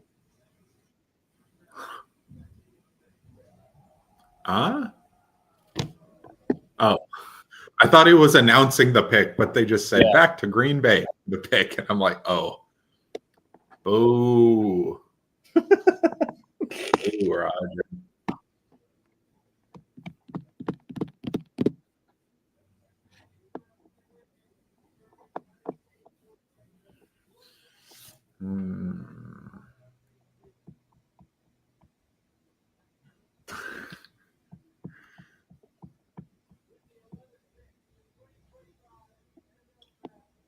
Let's see. Williams at edge opposite Bosa. Okay. Taking the raw athlete. That's interesting. The Cowboys are really happy then. They get the next pick. And they should have a good window right now to get some good dudes. Yeah, they might take Hampton. They might take Golden. It will be interesting to see. How many times has Michael Williams What did you say? How many times has Michael Williams been pulled over? He's a Georgia football player. Yeah. Naturally. Could the Cowboys go Walker and take the other Georgia edge rusher? I think the Cowboys would be stupid. Warren's on the board. I think the Cowboys would be really stupid to not take Matthew Golden.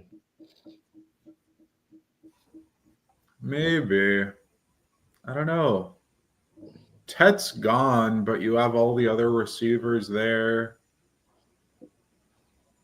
I don't think they would go Warren, but based on value, and as we were saying, you and I were talking about defensive line and defense generally for the Niners, and they went defense. Yeah, I would have rather gone defensive interior than Right. edge.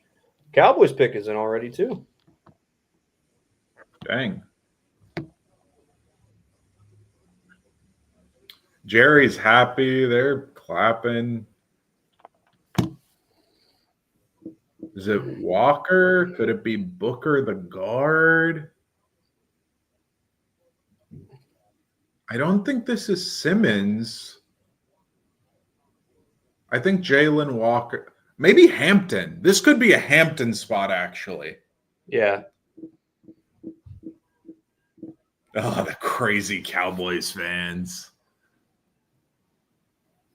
Oh, and we are now in the Brian Schottenheimer Era. 10 for the Dallas Cowboys. Basically, Oof. Jason Garrett 2.0, if you ask me. 3.0. Mike McCarthy was Jason Garrett 2.0. Yeah, maybe. Booker the guard. I think Tyler Booker's going to be great. I don't. Okay. Going guard at 12, though. Wow. Okay, Jerry. I will say it does fall in line. We were talking about. Remember, I said that they should take an offensive tackle and kick the kid from Oklahoma into guard. Mm-hmm. Yep. What's his last name? Let me look. Is it Houston? Because I believe this is the third Tyler they're going to have on their offensive line. They got Tyler Guyton, Tyler Smith, and now Tyler Booker. Yeah. Nate, you are right. When we went through and we named everybody's biggest top 3 needs in the draft, pretty much everyone we said offensive line, or we at least mentioned it. Because yep. It's like, who doesn't have an offensive line need? The Eagles, I guess. The Lions, sort of, but they kind of do. Did you see the way Roger Goodell is standing there? Standing there with his hand in his pocket, like, all right, let's get this over with. Good pick. Booker's a good pick. I wouldn't call it a great pick. It's not great, but it's good. It's a need. All right. Let's see. Miami? What does Miami do? I think they go the corner. I think they go with the corner. Would that be Will Johnson? I think Will Johnson. I think maybe Barron, but I think you got to go corner because Jalen Ramsey's on the trade block, I think. Yeah. I feel like they lost quite a few defensive backs this year. Like, obviously they're moving on from Ramsey, but their safety, they lost their safety. I'm blanking. He signed with the Giants. Dude, I'm totally blanking. You know who I'm talking about. Yeah, Javon Holland. Thank you.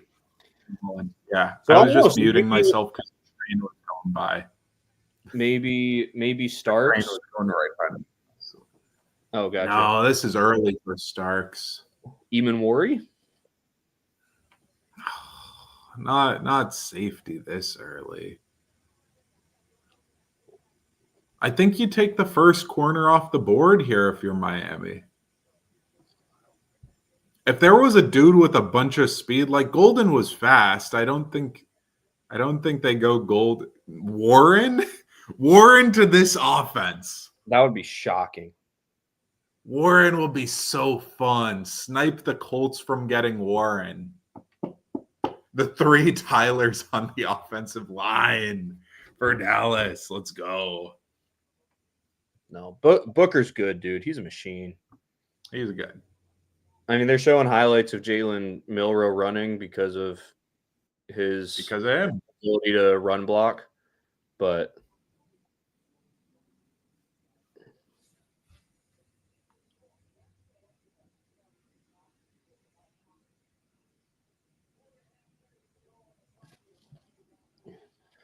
all right. We're still in the middle of the Shedeur slide here. It looks like he should be on the board for my Steelers, which will be interesting. Miami's pick is not in yet. Right. I don't think this is a trade. I think this could be a trade down spot for somebody like the Rams to jump up in front of the Colts for Warren. I was just thinking that it's literally that exact spot for Warren. Yep. I think the Rams, I think another offensive head coach, definitely. Huh. Let's see. Who did we have needs for tight end?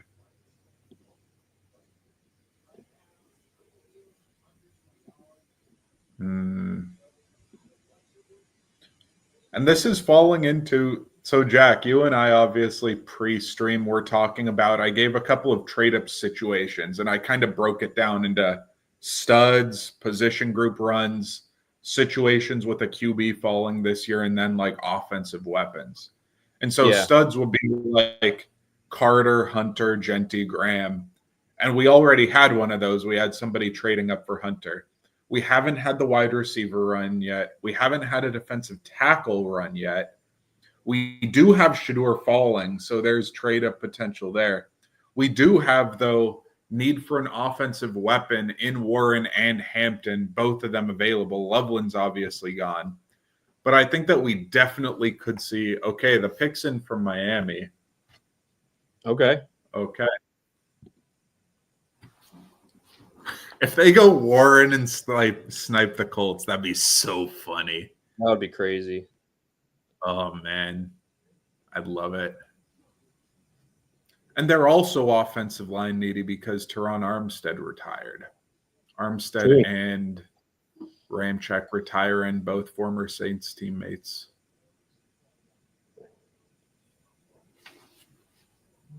I feel like no matter what, it's got to be a defense. Josh Simmons? Could this be a Simmons spot? Maybe. Left tackle? I think you could go. Yeah. Why not? Protect Tua? My only thought with that is the reason that I liked him potentially to the Niners is because you can, if you're the Niners, you can give him a chance to get healthy. But you're talking about them losing Armstead. Well, you're looking for an offensive tackle that could potentially be starting, you know, when you start your offseason workouts, which Simmons is not going to be ready. They did draft Chris Paul in the second round a year or two ago. And so they do have another offensive tackle to slide in there. I feel like this has to be a corner, though. I think probably we're looking at the Michigan corner. Yeah. Johnson. I think. We've gotten into the interesting range, though. It was so chalky early, and I think that we've now dropped into like Michael Williams and Banks and a bunch of interesting stuff going on. Tyler Booker. I feel like Booker has been the most surprising so far. Like, yeah. I mean, Michael Williams, it's like, wow. Oh, okay. There should be on. Michael Williams. We're in the middle of the slide. Michael Williams, it's like, yeah, but also like, okay, I mean, yeah, it's between Walker and Williams. Which do you prefer, right? You know, kind of a thing. And if they preferred Williams, then okay, you know. Even with Banks, you know, we talked about how the Saints don't love their offensive tackles right now. So, but I'm also liking that every defensive tackle not named Graham is available. I like all these DTs being around. It's nice. Walter Nolan. Steelers DT. And I'm going to jinx it, and it's going to be a DT run here. If you're the Colts, if this isn't Tyler Warren, your pick better already be in. Like, if the Dolphins don't take Warren, Warren. Pick better already be in. Kenneth Grant, the DT. I jinxed it. Oh, I wanted Grant. I jinxed it. He's good. He's a true nose. He's athletic. I don't think he's. I prefer Walter Nolan. I prefer Walter Nolan. Interesting. Now Warren falls right into the Colts' lap. And all the corners are available still. Yeah, we If haven't had a Warren's- single corner get taken. This is like Kenyon Mitchell last year, just falling. That made me I so think- mad. Because I Yeah. really liked Quinyon Mitchell, and then he kept falling, and then it was the Eagles, and I was like, Eagles are taking Mitchell. That sucks. Yep. I think next couple imminent picks, Indianapolis should go Warren, and then Atlanta, I think, goes Jalen Walker. I think that makes a lot of sense. Yeah. Then maybe Arizona. maybe Will Johnson to Arizona. Yeah. Will Johnson being the dude who covered Marvin Harrison Jr. a lot in college, match up against him in practice. Huh.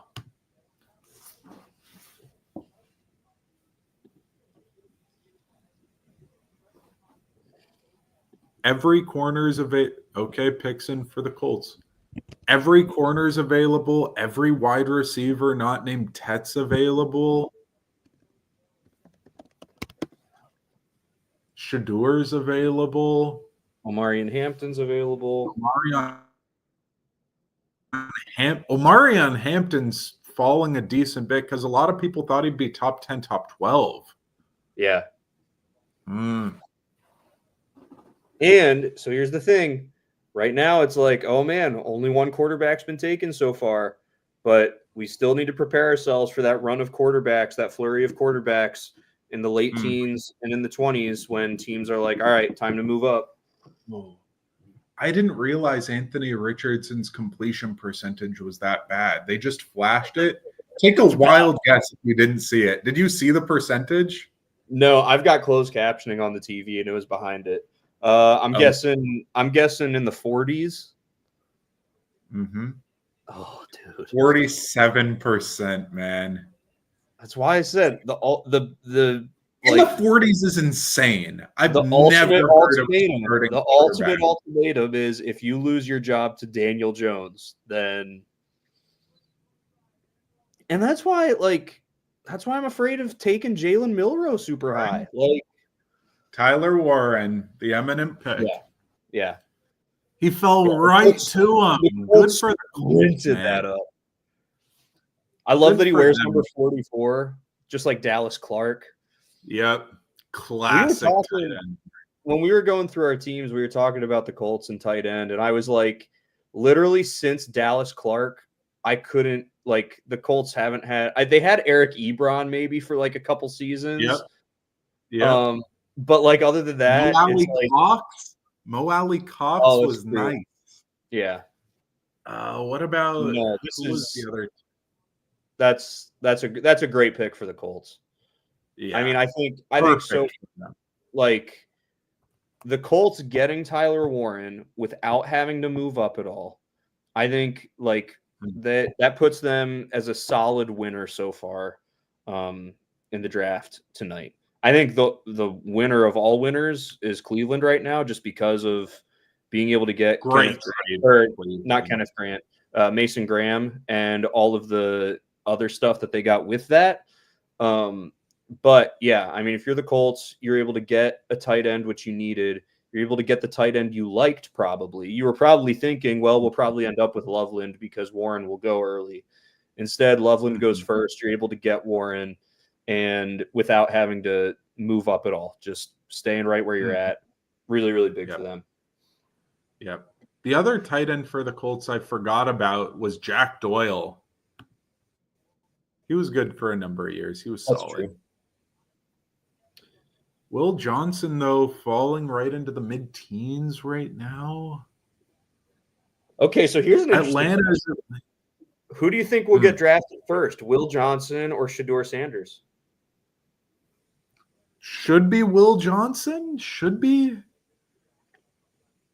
I think Johnson should go to Arizona or Cincinnati or I think Johnson should go first, just out of the okay, the next, we're through what, 14 picks? Of the next Mhm. 7 picks, Pittsburgh at 21 is the only one that's like, okay, quarterback, right? Like all of the next 6 picks, all of them have a need of corner far above a need of quarterback, you know? Mhm. Yes. Yes. Falcons haven't made a decision yet, though. So I have a little question for you. Do Okay. you have any particular fun draft stories or memories? Like this is obviously the 2025 draft. We're watching it as it's happening. But for Yeah. you, any particular fun memories or stories of drafts past? Drafts past. Yeah. So the draft that the Cleveland Browns selected Baker Mayfield #1 overall. Mm-hmm. When that happened, I was in the middle of my high school band concert. And so during my high school band concert, I had my phone up on my music stand. I have my phone up on my music stand, seeing draft picks come in. And so I saw that there. So Dang. That's yeah. fun. And how did you feel about the pick? You rocked with Mayfield immediately or not so much?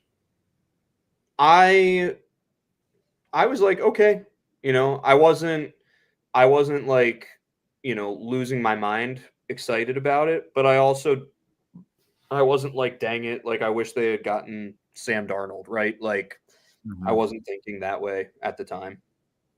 Mm-hmm. So Darn, should have got Josh Allen.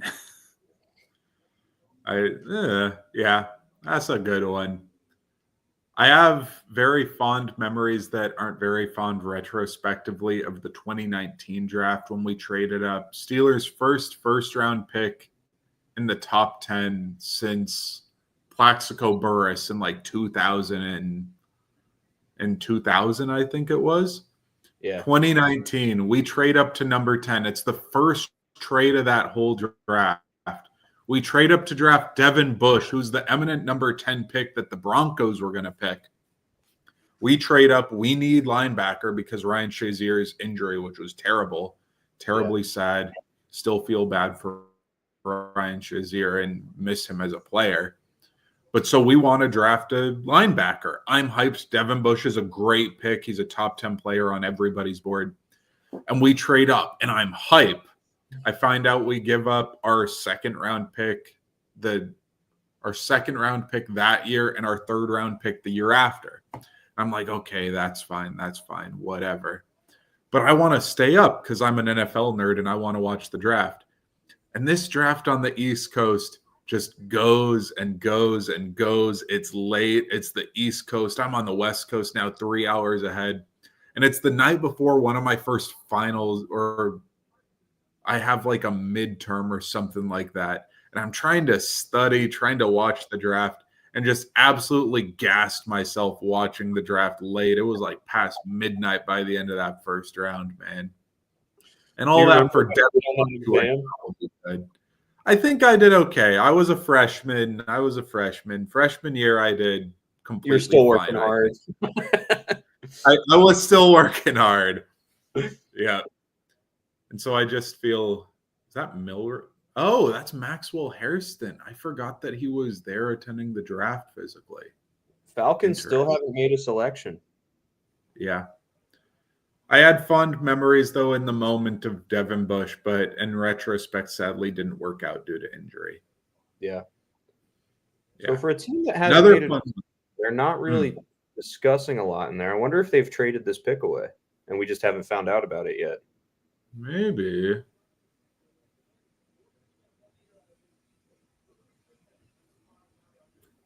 I think Jalen Walker should be they could go shocking, though. They could go. I think Jalen Walker, Campbell and Walker seem regular. They should go Sanders. Yeah. Shocking QB back-to-back years. Yeah. The other fun draft story I have is 2020. I'm sure you remember that draft. Everybody's in boxes. They're not nobody's at the draft physically because it's COVID. Right. And so it's 2020. Everybody's in boxes. Jerry Jones, you can see him sitting in his yacht like making the pick and stuff for the Cowboys and such.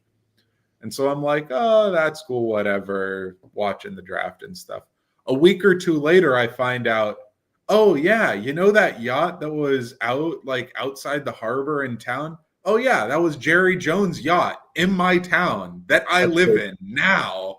He was making that pick and on live television during the draft, freaking 10 minutes away from me. That's funny. And I had no idea. All right. The Falcons have made a pick. Yep. They just took And a I lot. actually have seen Jerry Jones here in town during training camp season, physically in person. I saw him at dinner. Oh, nice. That's cool. Mm-hmm. Yep. It was him and his son Steven and somebody else sitting having dinner. And it was funny because I tried to walk by all like I have no idea. Yeah. Yep. But they have the giant Cowboys bus with a star on it parked across the street, and it's like, I wonder who's here. Arthur Blank making the call. Picks in though, so no trade. They're hyped too. I feel like Walker fall in. Night one, everybody is. They should be.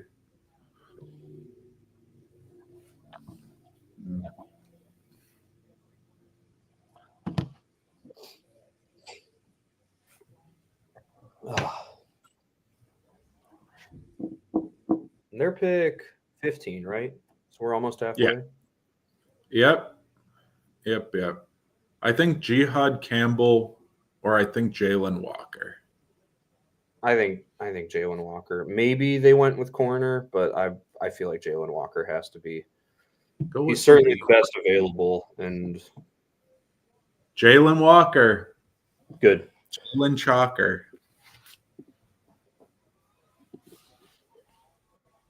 Finally investing in that pass rush that they haven't been able to get a pass rush in years. They tried last year with the Matthew Judon trade. Yeah. It just didn't work out. Right.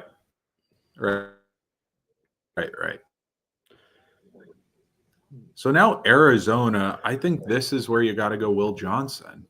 Maybe they go defensive tackle. Maybe they go Nolan. Because they got Josh Sweat in the offseason. Like, I think if they hadn't done that, I'd be like edge here, maybe Mike Green.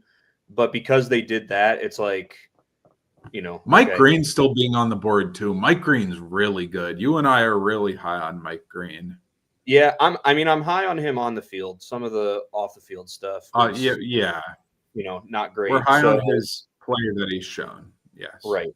Johnny Barron is better than James Pierce, who both his off the field and on the field is in question. So, do you think James Pierce gets selected tonight? I think late he does. I think he could fall and end up being last pick of the night to the Eagles, and we're all like, dang it.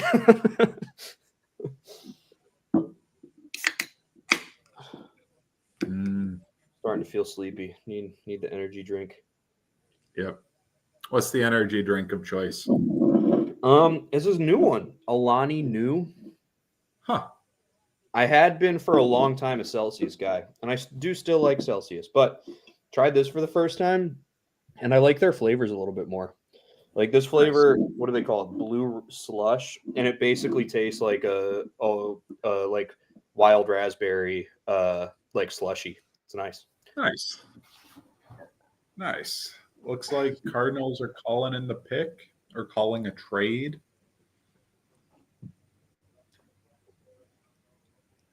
There were theories or somebody talking pre-draft.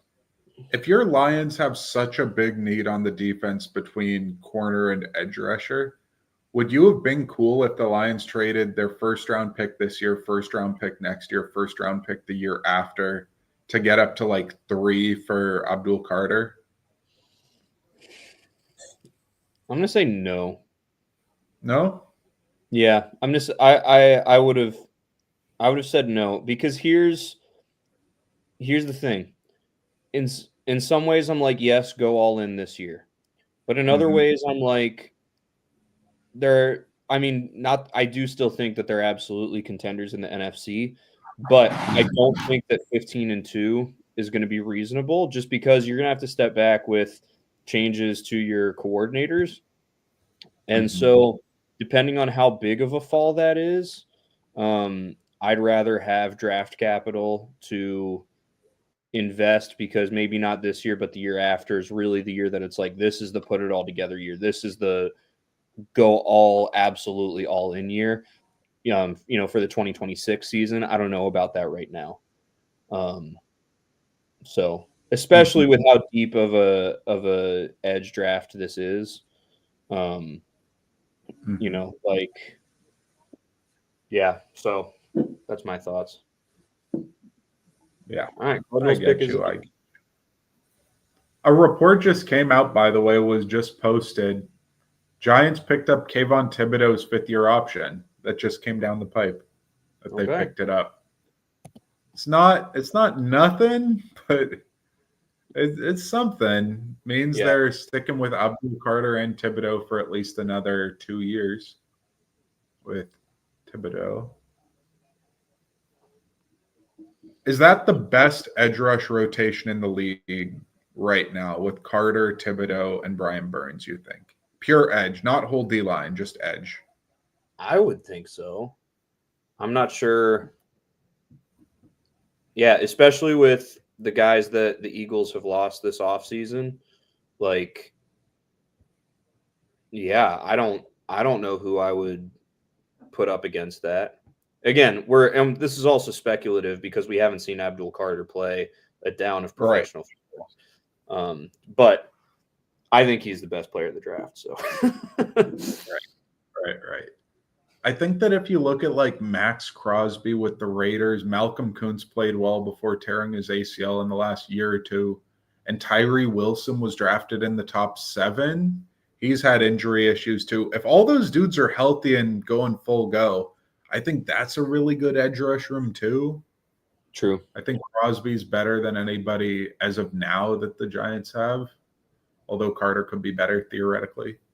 Yeah, that's the argument of depth compared to, it's like if you took the top 3 pass rushers or top 3 edge rushers from both teams, Crosby's going to be number 1, but there's a chance that Burns, Thibodeau, Walter Nolan. Interesting. The defensive tackles coming off the board now. Grant went, Nolan went. Interesting. I don't hate that. Interesting. That means Will Johnson keeps falling. He does. Does Cincinnati take him? We're just going to keep asking that question with basically everybody, right? Right. Well, I think Will Johnson would fit with Cincinnati. I don't think Seattle needs him. I think Tampa Bay at 19 could. I also think we're getting in the range of team trading up to get Shedeur before the Steelers. I think we're getting close to that range because Steelers are at 21. We're at 17 right now. Yeah. Okay. So here's a question. If the Steelers don't take Shedeur Sanders, if he's there and the Steelers don't take him, does a second quarterback get taken in the first round? Because I feel like there's been lots of talk about the Rams getting their successor to Matthew Stafford, but if maybe they look at it, they see Shedeur Sanders is the best quarterback available right now, but that means we can take somebody else and then maybe tomorrow in round 2 get a Tyler Shuck, a Kyle McCord, a Will Howard, right. Yep. If he gets past the Steelers, do you think there's a shot that a team doesn't go Shedeur but goes Dart before Shedeur? That would surprise me. Just because Because Dart, a lot of these teams are targeting Dart as like the Rams or like the Giants in the second round. We're thinking Dart because I assume they didn't think Shador will be there. So I feel like they're prepared for Dart. But if Shador was there post Steelers, I think that's interesting. yeah.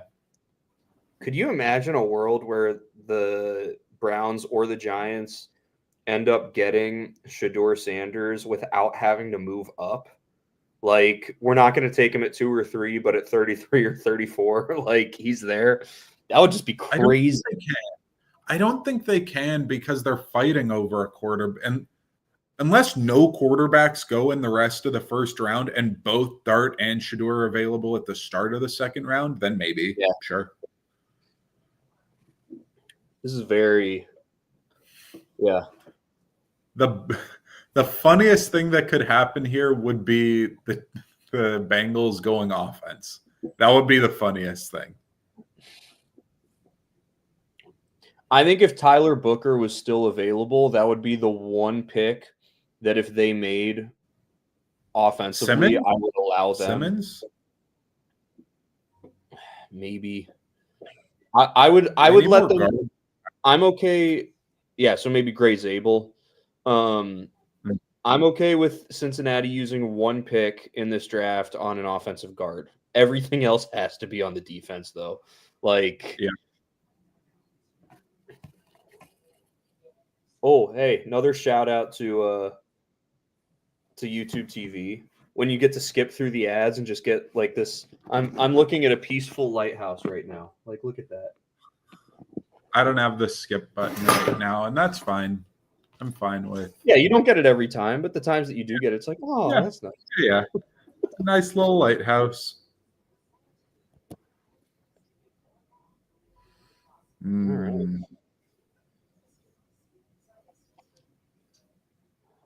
I really hope Gray Zabel's available at 28. I think Zabel. If Will Johnson falls to 28 right now, man.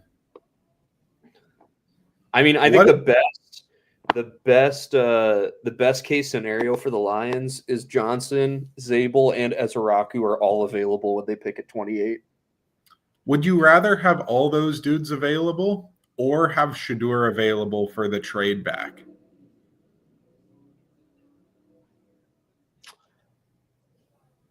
If the Browns came calling, if Shador's available and the Browns came calling, I'm demanding both of those second round picks. No, not both. They wouldn't do it. They wouldn't do it. No, let me put it. No, they wouldn't do it. But that's what I would tell them my asking price is. And if they're like, no, we're not doing it, then it's like, all right, then I'll take Donovan Ezeraku. Thank you very much. Man, I just feel like if we get post Steelers and all these QBs are there, I think Saints, Browns, and Giants are there's Shador Cam again. Dude, low key, the Raiders could move up from the second too for him. Totally think the Raiders taking Genty at 6 was the right move. Absolutely. Best thing they could have done the way everything was falling and what they had available at 6. But if you could still get Shador Sanders, like now I don't know what sort of stock they would have to move up with, but also we still have every receiver not named Tet and Omarion Hampton available. Yeah. All the receivers are here. I saw someone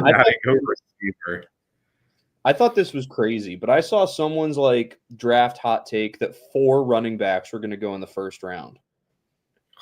They said Genty, Hampton, Judkins, and Henderson were all going to go in the first round. I was like, there's no way. I saw Judkins projected to my Steelers, and I was hating it, man. I would too. Shit. Again, in this deep of a running back draft, like draft Hampton, Bengals. Draft the running back, please. No, they're allowed one pick for the offense And it has to be a lineman. Shamar Stewart. Yes. Yes, that's a mediocre pick. I love mediocre edge rushers to the Bengals, man. Go over there with Joseph Osai and the Clemson kid. Oh, I don't even remember his name. Really, Cincy? Yes, that's perfect. Because they're Bro, trading his ball Hendrickson. top is Rashawn Gary. Gary's good. Gary Yeah, was but raw, though. if you're drafting an edge in the first round, you want your comp to be Crosby, Watt, Garrett, Bosa, Yes, Bosa. Yep. Hutchinson. Man. And we continue this fall of the corners and the receivers. Still no corner has gone. No DB at all. Okay, if the Steelers don't take Shedeur Sanders and Jahdae Barron and Will Johnson are available, who would you rather take? I think I go Shedeur, Barron, Johnson. Because Johnson's too similar to JPJ to me. They're both tall, long guys that aren't as fast. And I need a dude who can face up more with like a Jamar Chase kind of guy. And I don't think Johnson's quite that at all. All I'm going to say about Shamar Stewart, everyone talking about how much of a freak athlete he is. Syracuse's Fidel Diggs ran a faster 40 time than him. Just saying. Oh my God. Hey, we've gotten this far without me mentioning them, all right? Fair point. Fair point. Okay. I think that's a new record for you. So Seattle. And I don't think they go corner. They have No. two nice corners already. Maybe Mike Green? Mike Green will be fun. I think actually Campbell fits in super well. Jihad Campbell fits in perfectly to the Ravens style defense that McDonald brings. I think that'd be awesome.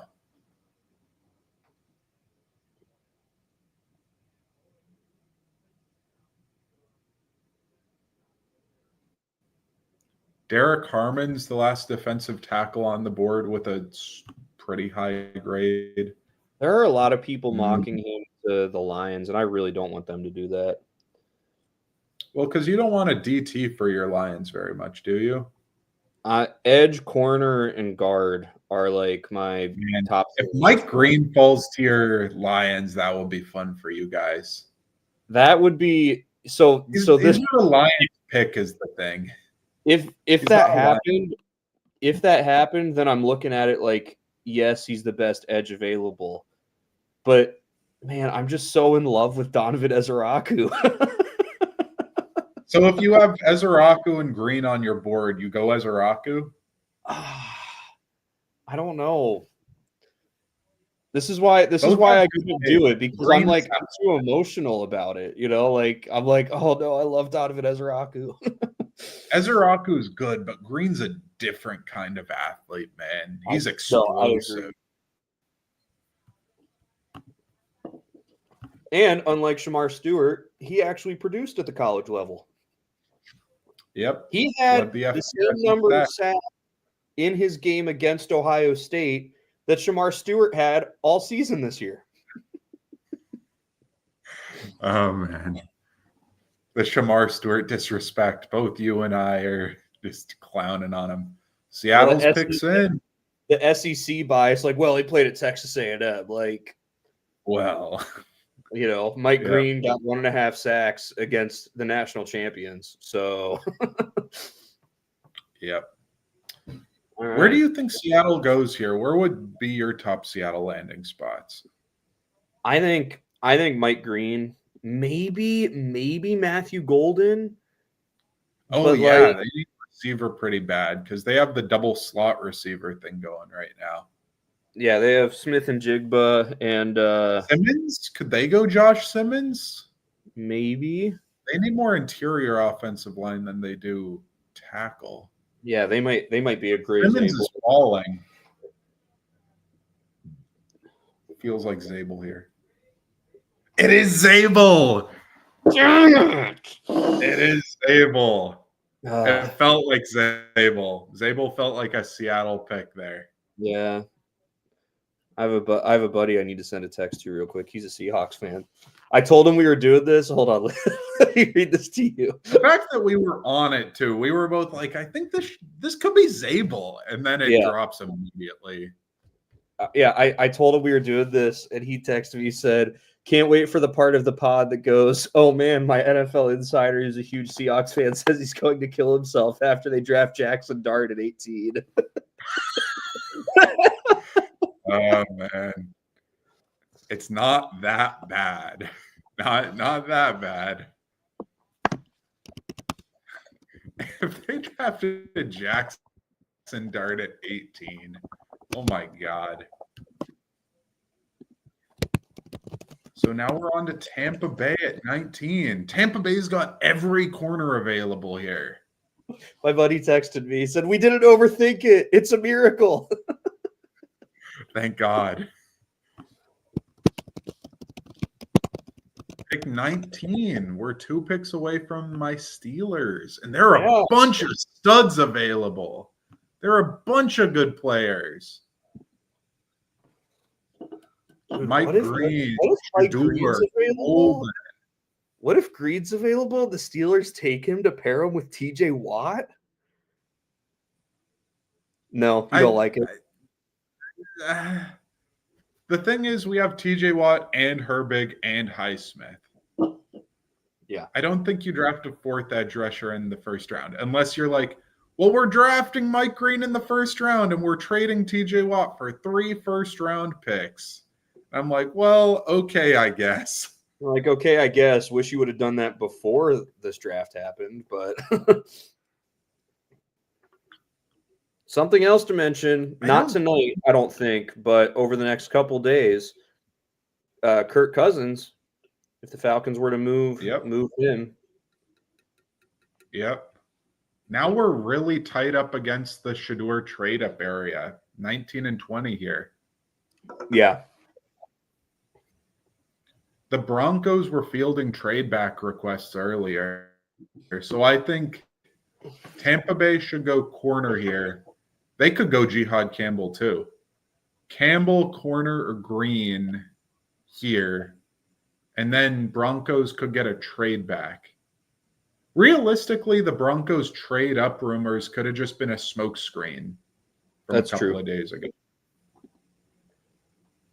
So I'm gonna another thing that it might not have been a smokescreen because, like, all right, Loveland is gone, Warren is gone, Genty is obviously gone.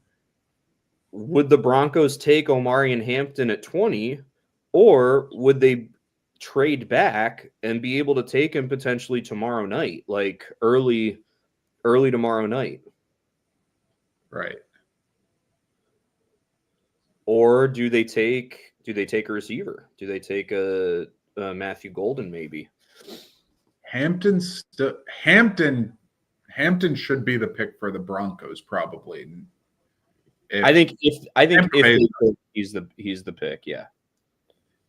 Tampa Bay here picks in, so it's not a trade.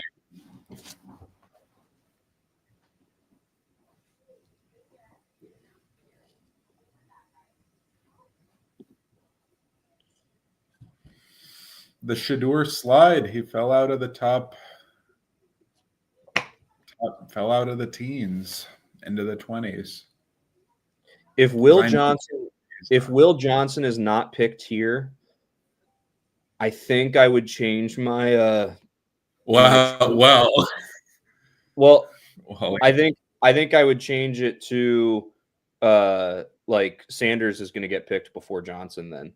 Yes. I think you're right.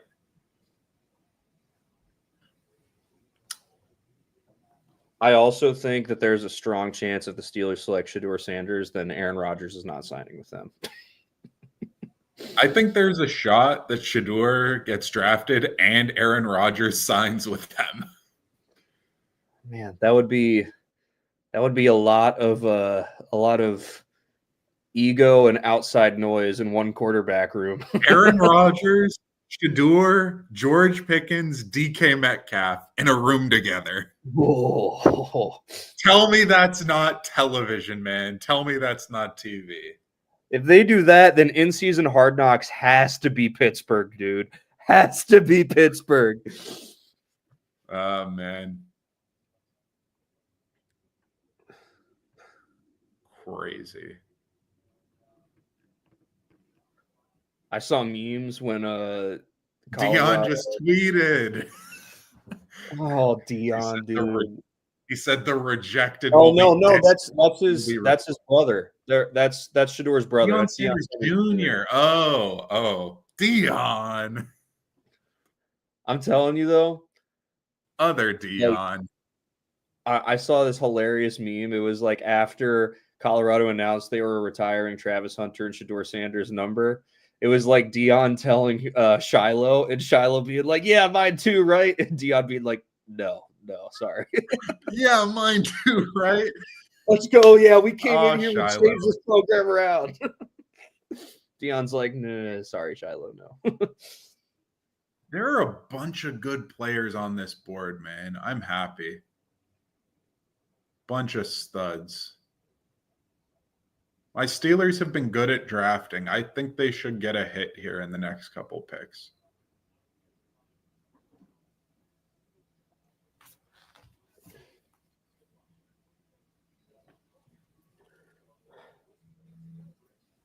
All right. Okay.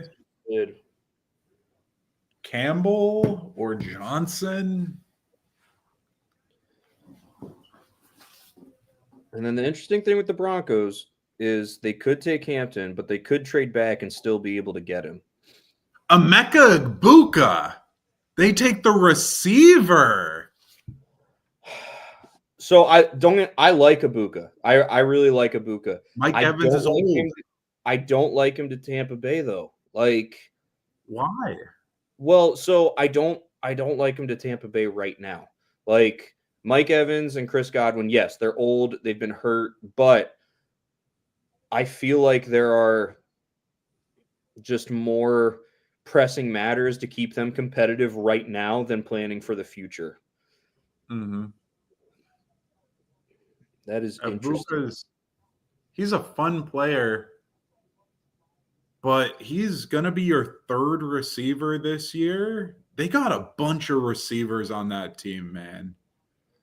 Because they got Evans, and then they have Godwin, and then they have him, and then they have Shepard. Jalen, what's his name, who was Washington last year? It was Jalen Polk and Jalen. Well, I'm not sure. I know they re-signed Sterling Shepard. The other Jalen and Sterling Shepard. They've got a whole room of receivers who are nice. Sterling Shepard had 1 or 2 games last year that he was good, which I was like, wow, you can still do this. That's impressive. Yeah, he had a decent year. To me, this Egbuka pick is just Mike Evans is old and Godwin's been injured and he's older too. Because Godwin, I think, is 29 or 30. Yeah, he's getting up there. All right, before we find out what the Broncos are doing, I'm going to make a pit stop. All righty. I'll hold it down. Godwin is 29.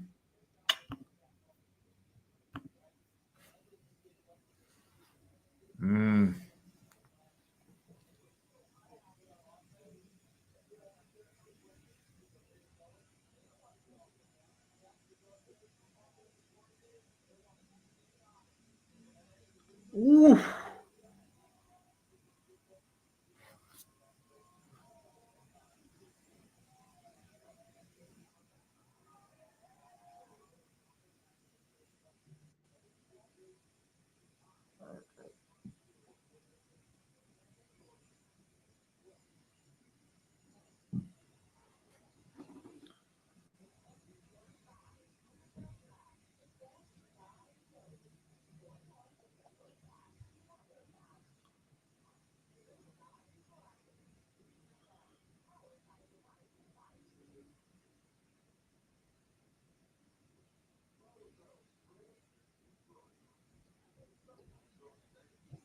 All right. So the Broncos are still on the clock. They haven't. No pick is in. Is there a trade here? Is there a trade?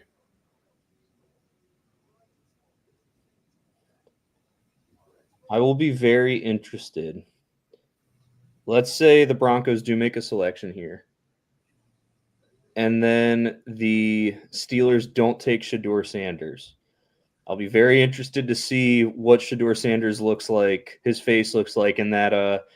The green room, man. If Shedeur doesn't get picked by the Steelers, man, that green room's going to be very quiet.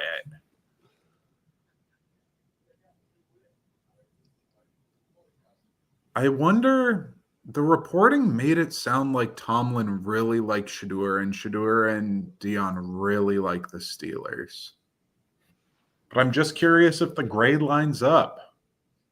Well, yeah. So that's the thing is like people are going to be talking like, oh my gosh, these quarterbacks fell. Everyone said Cam Ward would have been the 7th quarterback taken last year. And I do think that's true, right? So I don't know about 7th, but he wouldn't be 1st or 2nd. Here's why I do think that's true. Because he entered the transfer portal while also entering the NFL draft. And he didn't hear what he wanted to hear. And so he went back to school. Right? So like he clearly was not hearing that, hey, there's a first round grade on you. Now, again, he then went to Miami and had a very good year there. So that doesn't mean Okay, I get what you're saying. So you're saying last year he wouldn't have been a top 6 quarterback if he came out last year. Sure. Well, that definitely. Even this year, though, I don't think he would have. He would have been above Bo Nix. I think he would have. I think he's actually pretty comparable to Michael Penix. I think he's pretty comparable as a prospect. I think then you need to think about, which nobody does, but I mean, Ward got outdueled by Michael Penix twice in his college career, significantly. So right. But Ward had so much less talent as far as like receivers around him. Penix had 3 receivers who were drafted in the first 3 rounds. Denver's pick is in. So Shedeur is sliding to the Steelers at least. If they take him. I'll be interested to see. Is this this should be Hampton. Could it be Emanwari? Matthew Golden? Golden? They could use a receiver. I'm surprised. Part of my issue with Tampa's pick of Ibuka is that Golden was available and they took Ibuka. Golden being available this far down when he was projected to be in the top 10 to 15 is really interesting to me because he flew up draft boards in the mid-late process. Yeah. All eyes are on the Pittsburgh Steelers. The real question is, who did the Broncos take? Could they go Will Johnson? We were talking about when Riley Moss was injured, like, oh, their cornerback opposite PS2. Yeah. But Johnson's sliding too, man. I feel like this is probably Barron, Hampton, Johnson, Shedeur. Who is this child? Oh, he looks like he's there with the Make-A-Wish program. He was having guys sign autographs for him, like when they were walking down the red carpet. Nice. Man.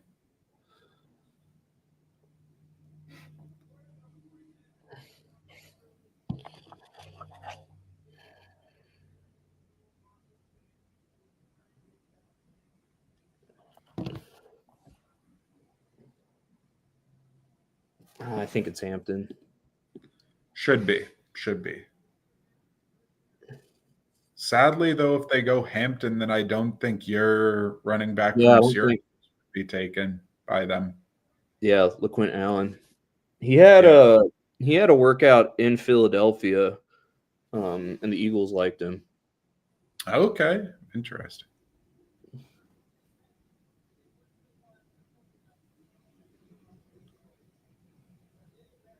Jahdae Barron. They went corner.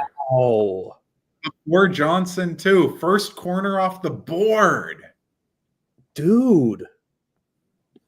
Will Johnson falling, man. You know what? When we talked about him, I said, like, I'm concerned that he didn't run a 40.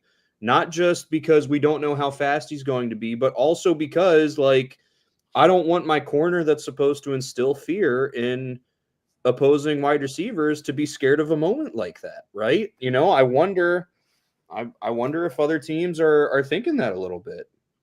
Yep. I The really Steelers are on the clock. I could see there were reports about the Steelers wanting to trade back. That would be really interesting with Shedeur on the board trading back. I really like Barron. I like that pick for the Broncos. I'm a little surprised, but I like it.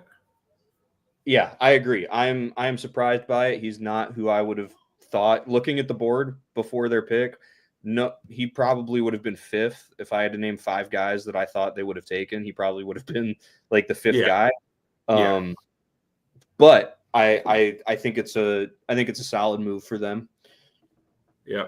Especially if, you know, like all of the reports, Sean Payton really likes LaQuint Allen, you know, like. Yep. That is going to be a defense, man. Broncos are going to have a really good defense.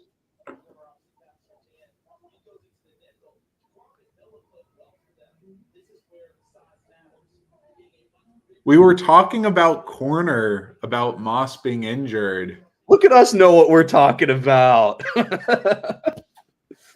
Who'd have thought? And we're on it. The Steelers don't even look that happy in the room. That's interesting. Where's Mike Tomlin? I don't even see him right now. Oh, he's in the middle. He's sitting there with his glasses on. I was like, the guy standing up on the phone right now, that's not Mike Tomlin. Happy now. Is it Shedeur? Oh, now Shedeur's got a smile. The pick's in. Yeah, this has to be Shedeur. Do you like it? I like it. I like it because he fell right into our laps. Yeah, you didn't need to do anything to get him. You need to trade up.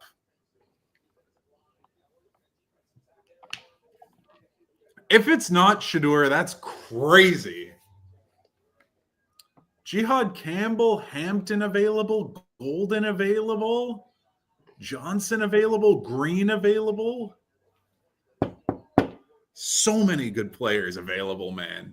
If we don't go Shedeur, I think we just have Harmon, the DT, that I would go with. But it feels like it's Shedeur.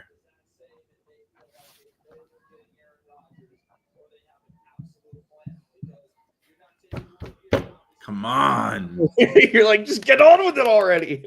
The pick's in. Roger, come here. There are other people on stage right now. I don't know what they're doing. They're talking about Kenny Pickett. Don't talk about Kenny Pickett to me. Roger, say it. Here he comes. Here he comes.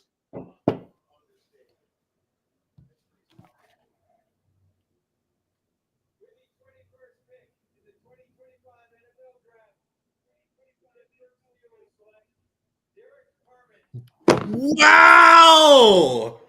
Wow! No way, dude. I told you it was the DT or Shedeur. Wow. Wow, man. You know what? So I like this pick for you. I like getting I like it a lot too. I like it a lot. I like getting a DT to play alongside Cam Hayward because he's not going to be able to play forever. Get him experience playing next to him. But I like it, man. I like it a lot. So here's something that I wonder. I wonder if enough teams thought Shedeur Sanders was going to get taken so far ahead of us that we need to go and we need to look at all of the quarterbacks after him.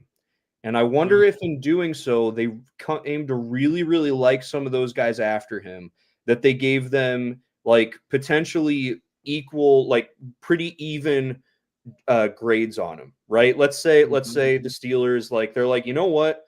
We don't see that much of a drop off between Jackson Dart and Jalen Milroe and Shedeur Sanders, right? Just using them as an example, and those guys as an example. And you know what? We know we can get Jalen Milroe, Jackson Dart, Tyler Shuck, Kyle McCord, whoever it is. We know that we can get him later, and so we don't need to use that high of a pick. We don't need to use our first round pick on Shedeur Sanders. And I wonder if there are like 6 or 7 teams that's the case for. And that's why he's falling this much. He's falling deep, man. Steelers passed on him. He's falling. Now I feel like we get the Shedeur Dart double trade up. I feel like the Saints now, it opens the door for them in the next 10 picks to trade up. Yeah. Wow. I really like Harmon. I really like him. I really wanted a defensive tackle, man. Shedeur was on the board, and I don't know if that's the right decision, but it's a decision I like. I really like how Omar Khan drafts, man. Yeah. So something that I've been doing this whole time as we've been, going through this, is I've had a NFL mock draft database pulled up, and I've been going through and making each selection, inserting them to see who's available. Right. Something that's really interesting, basically since Cincinnati, because NFL mock draft database, they highlight like suggestions for each team when you get to that team. Since Cincinnati, Shedeur Sanders has been one of the suggested for all of those teams. Basically, like even right now, it's the Chargers who are on the clock. He is highlighted as a suggestion for the Chargers, even though the Chargers have Justin Herbert, but it's surprising that he is he's still available at this point. You're like, well, if you're looking to draft best available, like he's the best available. It makes sense, like it doesn't, but yeah. Hampton still being available. You got a really good running back sitting right here. Do you think? Okay, Los Angeles Chargers and Hampton fits like a glove right now. I like Hampton to them. I like Golden to them. I like Golden to them a lot too. We talked about like Ladd McConkey, great. The next best weapon that Herbert has is Quentin Johnston, who it sometimes has shown promise, but like is not. You don't want him as your wide receiver too. That's for sure, right? So, they lost a couple corners this offseason. So Will Johnson, still there, another one. Yep. Will Johnson, I think Will Johnson, former Harbaugh player at Michigan, makes a bunch of sense. I don't think they need a corner. This is surprising, dude. I like this. This is really a lot of great players here. A lot of great players available. Wow. Ezeraku still sitting there for you, and Mike Green and Will Johnson, man. Of those three, I still think I like Ezeraku. Right, but all three are there. What if all three are there at 28? That would be crazy, man. Okay. What if Minnesota takes Shedeur Sanders? What if they're like insurance? They're like, we don't really know. Rams. What if the Rams go Shedeur? I don't think they will, though. Like, I've heard Dart projected to them a couple of times. Right. That could be the way that Dart gets taken before Shedeur Sanders. Which is silly. Crazy. I'm going to grab some water for a second. Give me a second. Yeah, you got it. Los Angeles' pick is not in yet. Looks like they're on the phone with somebody. Who's to say who they are on the phone with? Might be somebody that wants to trade up. It's going to be really surprising if the Browns or the Giants are still able to get Shedeur Sanders without even having to move up. Like, which sounds just sounds crazy, but I feel like that's the conversation we got to be having right now. Like Shedeur ending up a second round pick in a draft that one quarterback went before him would be insane. I feel like last it year, is insane, but first round pick, if he wasn't a first round pick last year, I would get it because there were six first round pick quarterbacks. But this year there was one. Ward went and nobody else. Yeah. That would be insane. And in this draft, the Chargers are receiving incoming calls. I'm assuming with teams that want to take Shedeur Sanders. Maybe. But the thing that's interesting about that now, teams like these teams now post Pittsburgh, they don't have as much leverage as the teams before Pittsburgh, right? Because Tampa Bay, Denver, Arizona, like those teams, Atlanta, those teams had the leverage of like, if he gets to 21, Pittsburgh's going to take him. And now that he hasn't, like, again, you have Cleveland and New York sitting at the top of the second round that are looking around and like, okay, hold on. Do we even need to move up to go get him? Which again sounds crazy, but we're past Pittsburgh, right? Like, the only leverage you have is against other teams trying to trade up. You don't have any leverage against, the next team's going to pick him. Yeah. It's just, the Giants are going to trade up. The Browns are going to trade up. Saints are going to trade up. And there's no way to confirm that. I'm seeing multiple people on the phone in the Chargers room right now. I wonder if they're orchestrating a trade. I think it could be. This is the lowest the timer's gotten today, I feel like. I don't think we've seen it out. I think with the Falcons, we got down to like 35, but we're at 1.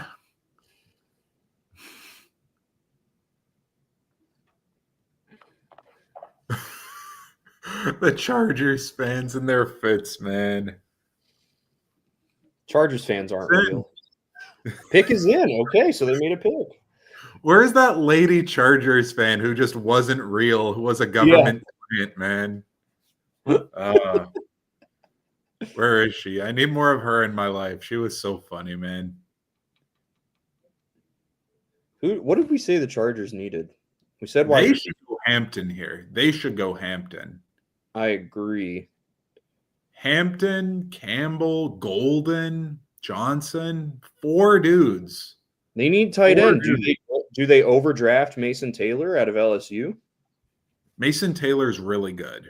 He is good, but I do but think not he's here, not in the 20s. I don't right. think. He's a very early last few picks of the first round, if not second round type guy. Yes. He's between 30 and 45 to me. Yeah. Man. We've got so many good players here on the board. Will Johnson's still available. We still don't know who's going to go first between Johnson and Shedeur. Yeah, I was just thinking and that. It's both Steelers. And it's both Steelers. You said, well, now that it's right before 21, I think Shedeur is going before Johnson. And now we have no idea. Johnson's going before Shedeur, unless some team trades up. Just flip-flopped back over. Unless New Orleans, Cleveland, or the Giants trade up, I'm still on that. I still believe that Johnson would go first.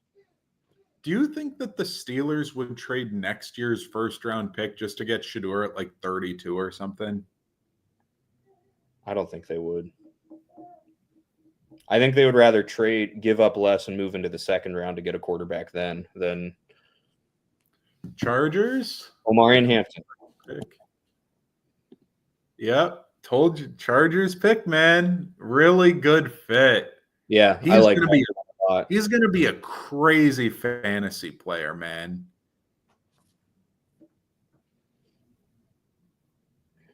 Behind that O-line, he'll be a great fantasy workhorse. Yep. And honestly, like the Chargers kind of did running back by committee last year a little bit with Gus Edwards and who's the other guy? And Dobbins. And honestly, I think they're going to do that again here with Najee Harris and Omarion Hampton, but I think they upgraded. Like I think running back 1 and running back 2 from last year to this year, they've upgraded both of those with Harris and Hampton instead of Dobbins and Edwards. Dobbins or Hampton and Harris are 2 bludgeoning running backs, man. They're going to be able to just run a really powerful run game. Did you see this Germany flag cheesehead? That's good, man. That's good. Cool. Oh, and now Green Bay's on the clock. Will Johnson? Honestly, though, like with Will Johnson, with Jair Alexander, exactly. If instead of Johnson, Jahdae Barron was here, he would be a perfect Jair Alexander replacement. Yeah. Shamar Stewart's off the book. Mike Green? Maybe. Because, I mean, like, Lucas Van Ness has been okay, but hasn't been... Golden. This could be golden. No, they don't draft offensive players in the first round. They just don't. Unless it's drafting a replacement quarterback. So maybe they take Sanders because they're done with Jordan Love. I'm just kidding. Bro.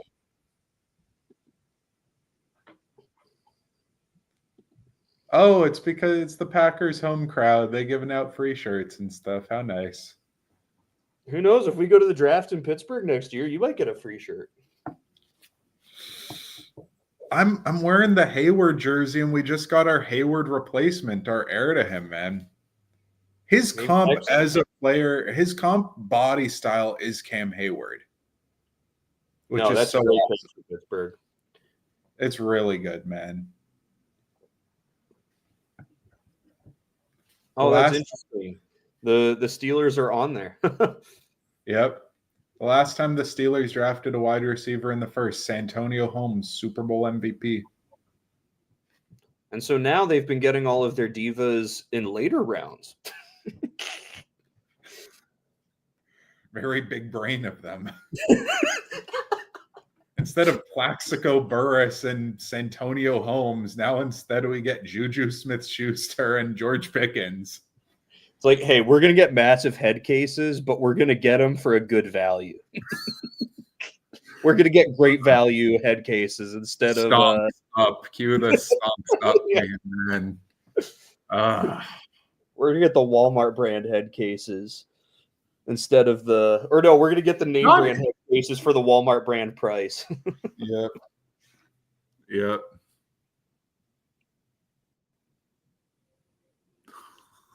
Could they go Simmons? They could, but they drafted an offensive tackle last year who was injured and weird, so I don't know if they'd go with it again because they took the Arizona tackle. Yeah. I forget his name, but that's okay. Is it Tyson?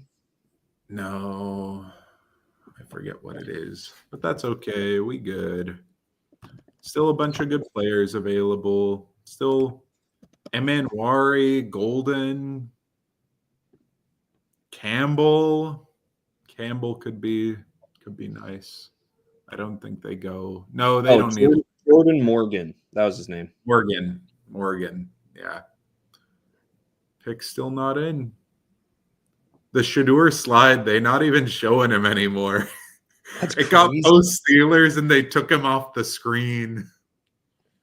I think, honestly, unless it is Cleveland, it is the Giants, or it is the Saints, I guess, or the Steelers that trade back into the first round. Even if another team trades into the first round, I don't think it's Sanders. Right. Like, could the Browns go trade up and go like Golden or something? That would be crazy if the Browns pair the pick 33 and 36 now that they have from trading with Jacksonville. If they paired those up to move up, say with the Rams to 26, but then they take wouldn't. Golden. No, they wouldn't need to do that. What I think they could do is they trade up from like 33 and they trade up with like a third and 33 and get Shedeur, and then trade up like 34 and next year's third, and they're like, ah, yes, now we're getting Golden and Shedeur. I think you could do that. I don't think they would, but they could. The Packers must have just done something because they're now standing and shaking. Saying draft room, Green Bay. I think you mean where the draft is, guys. You could have just. I wonder if it took the Chargers so long because they were like, we will field calls until the very last second. Like, could be.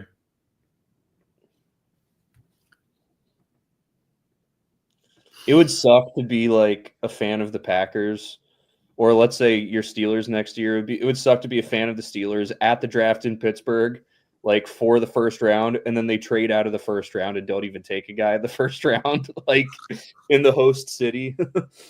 Yep. That would be brutal.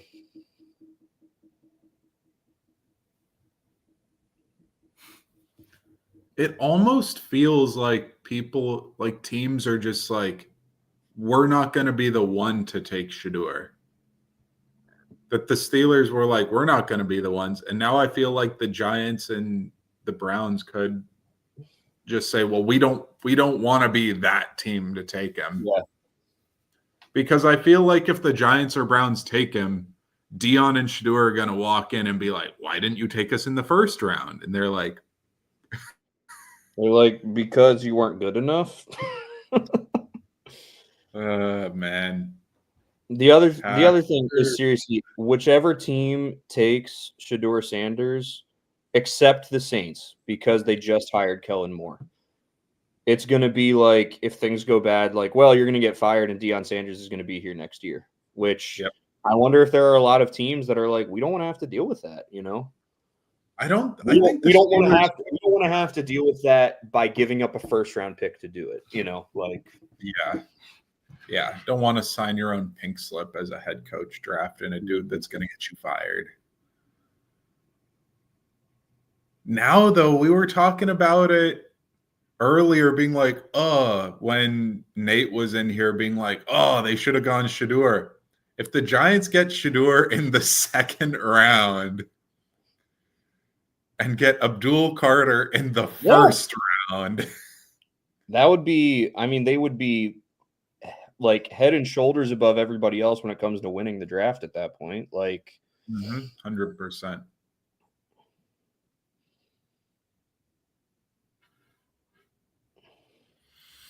I love how we're seeing the top of the Dan Campbell fathead right in front of the Packers right now.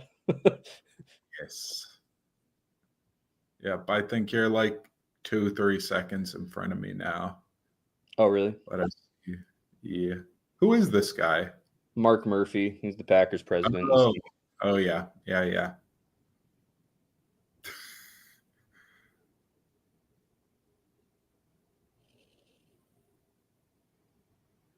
Let's make the pick already. It's a creepy grin. Thank you.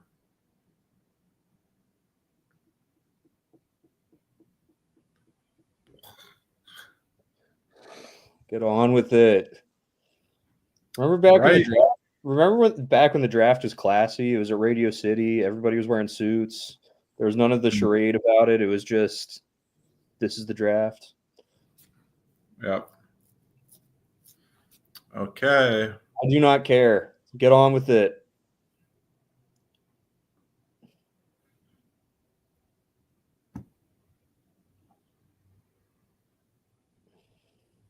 It would be cool to be a part owner of your favorite team, you know? Like, that is kind of cool. Yep. Even though they're not real owners. Right. But still, in spirit.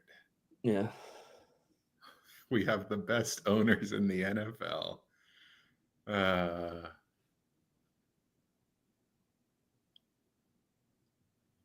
the NFL draft.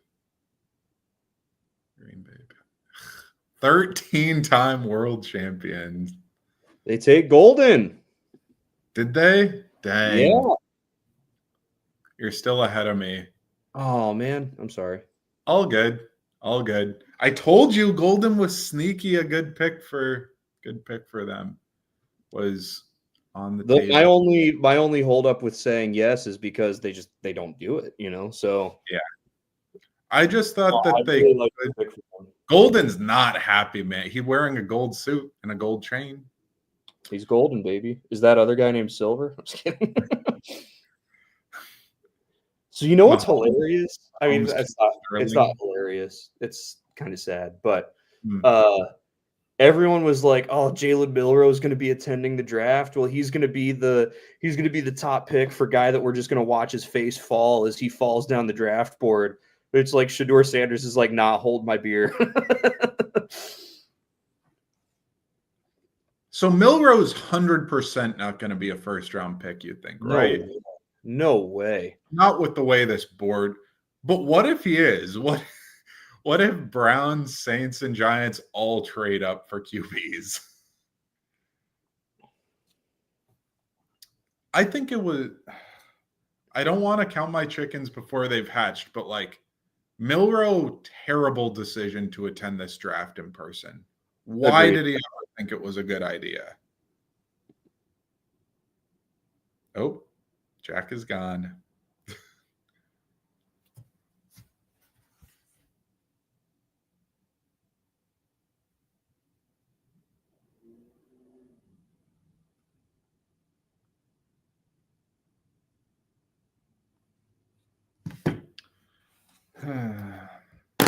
It's all right. I'll be with y'all, friends, watching this lovely draft. Matthew Golden is a great pick, I think.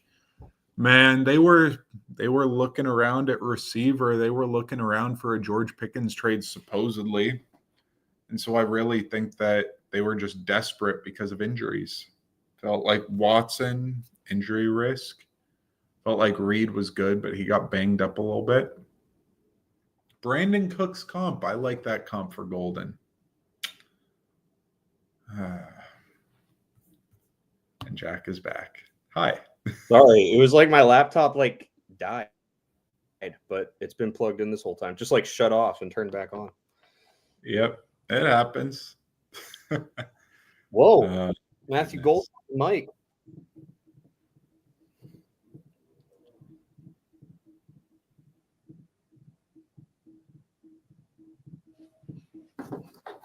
All right, so Minnesota, Houston, the Rams, the Ravens. Minnesota should be where Will Johnson stops here. You think? Jihad Campbell? No, I think, like I said earlier, I think it's going to be. I think Campbell's going to be like JOK and end up getting taken in the second round, but be like such a high level pick because he's a first round talent. But JOK though, he had like a heart issue. Yeah. Campbell doesn't have a heart issue. He just banged up his shoulder or something. Yeah.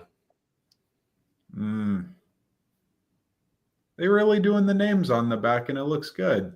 Yeah. I like it.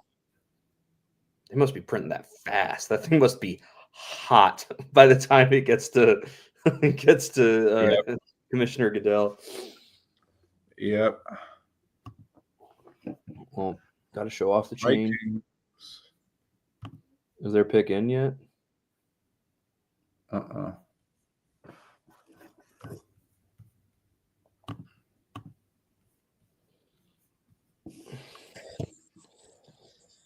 need to prepare myself for disappointment on the Lions draft.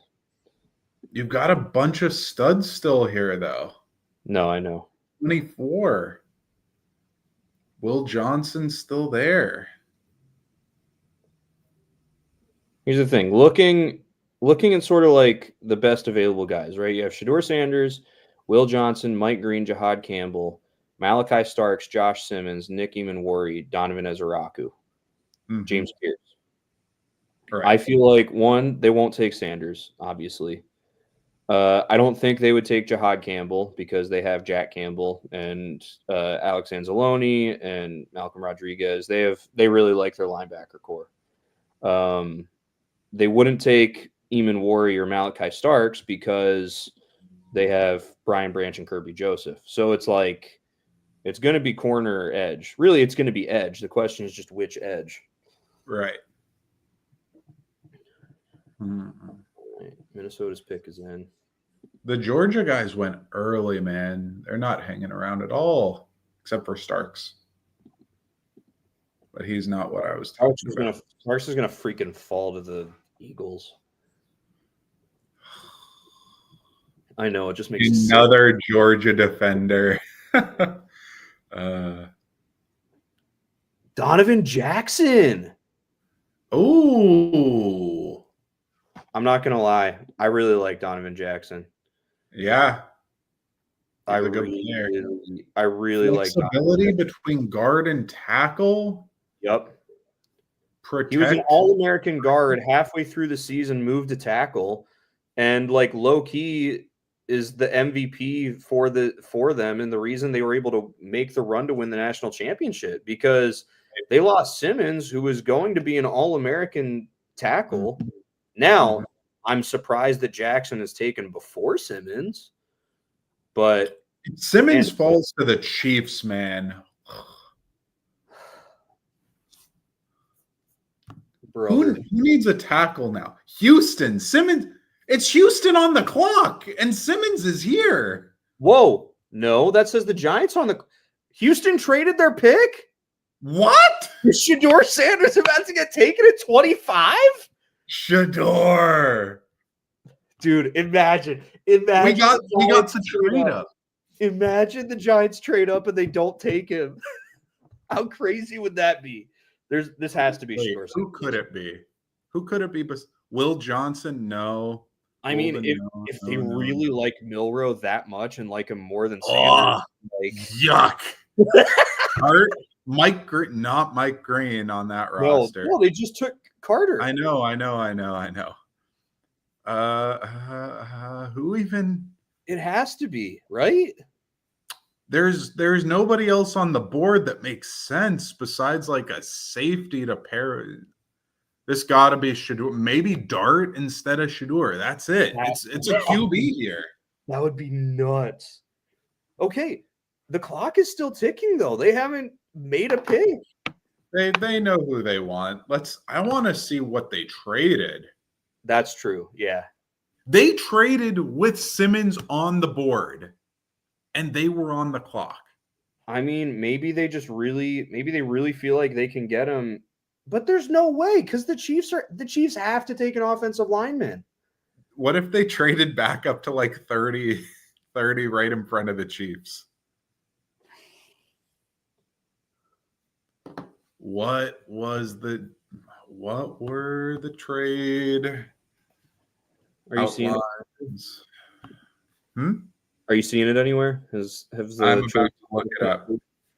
I'm looking it up right now. We've got Houston trading with Giants.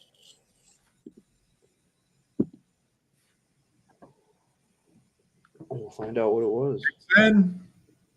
Picks in? Yep. Okay. I'm at a Jack in the Box commercial right now. I am as well, but I saw the pick is in right before it. Oh, okay. Josina and I just saw a report from Josina Anderson that I'm not going to repeat until oh no. Is it the draft or is it the trade details? No, it's not the trade details. It's the pick details. No, dude. No way. No way they traded up and didn't take Sanders, dude. There's no freaking way. They traded Mike Garfolo just released the details. It's their second round pick and 2 third rounders, 99 this year and the 3rd next year. You know what's funny? If you go to put that in on a NFL mock draft simulator, it says that that's too much. Yep. It is too much, I think. I think they could have gotten away. I think they could have gotten away with pick 34 and pick 99 alone. I don't think you can do that. Oh man, read the pick. If what Josina Anderson said's true, it's shocking. Oh gosh. Oh, thank goodness for Twitter. Yep, 2 third-rounders to move up. That's good value for Houston. Good for them, even though they don't get their O-linemen. I wonder how much of the stock footage we're seeing of Shedeur Sanders right now. I wonder how much of that is like when you watch like reality TV and like they edit things. So like we saw him laughing like an hour and a half ago, but like we're seeing it now. I feel like this is that same footage. This looks like it was an hour and a half ago.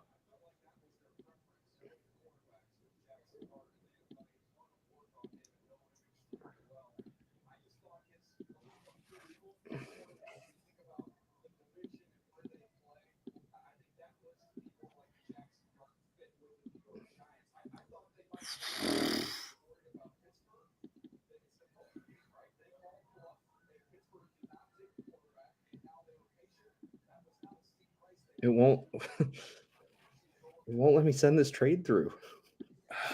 Even with me changing it. What do I have to do to let it go through?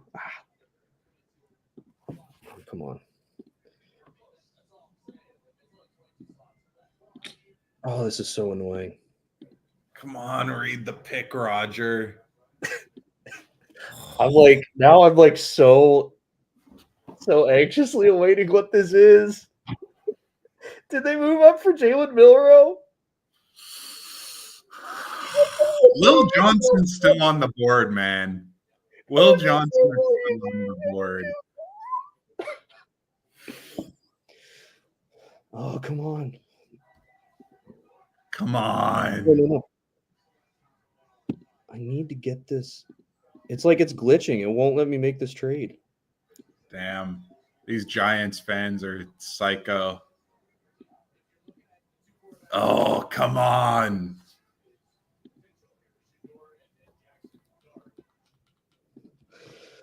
Dude, if this isn't for Shedeur Sanders, I'm going to lose my Roger's walking out. I'm going to lose my mind.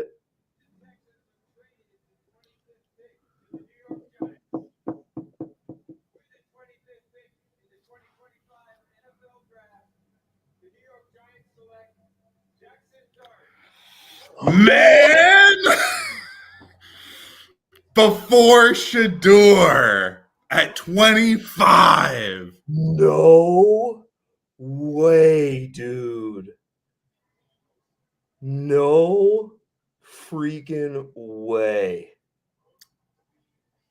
We still don't know who's going first, Shedeur Will Johnson, man. We still don't know. That is crazy.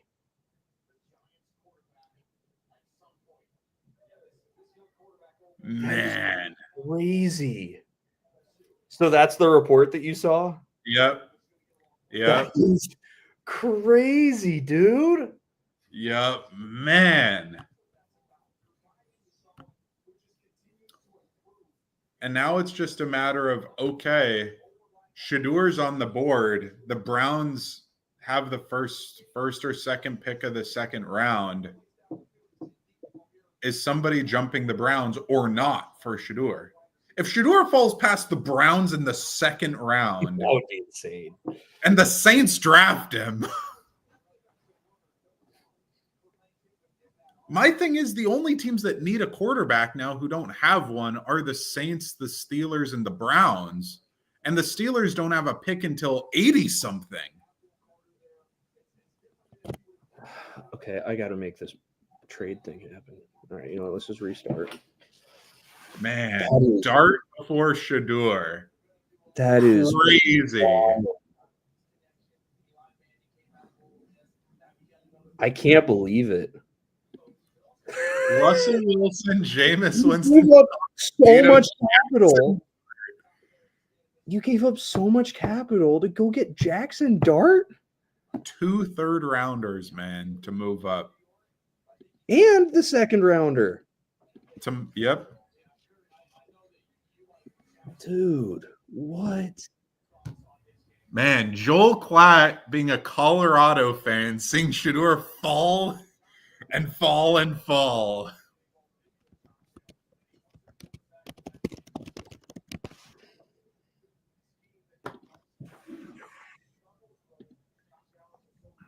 Man, crazy.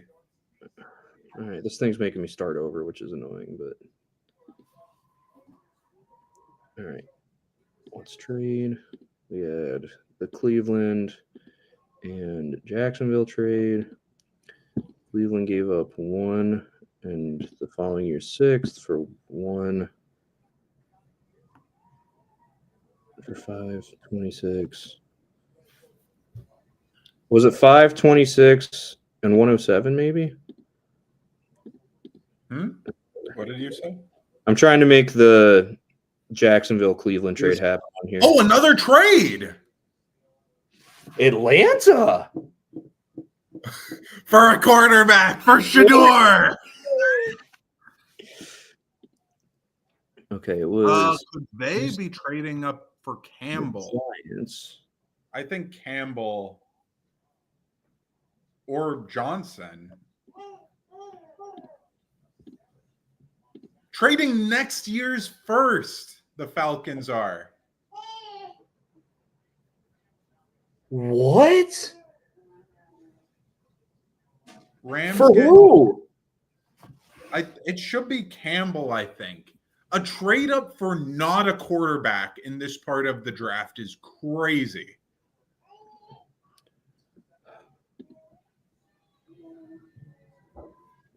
And that's a heavy trade package.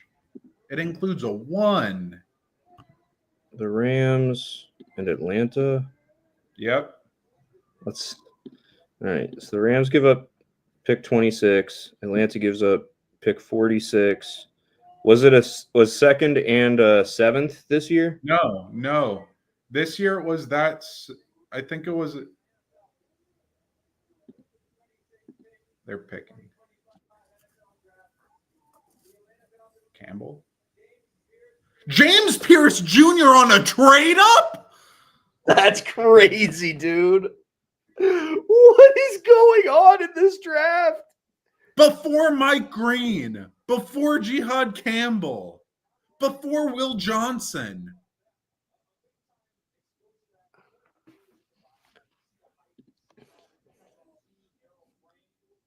That's crazy. A trade up for that. No disrespect to him.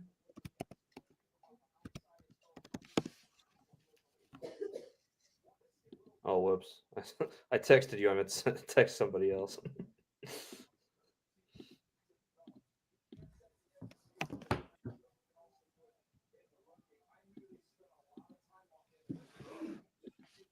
What was their first rounder again? They got an edge. They got Walker and Pierce, right?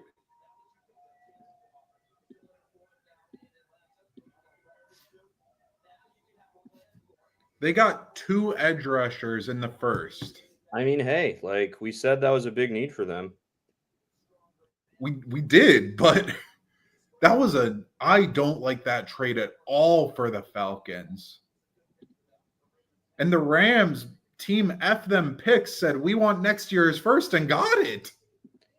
What all did they get? Did they get this year's second also? Say that again? Did the Rams get this year's second also? They got this year's second, next year's first, but they gave up their own third one of the years.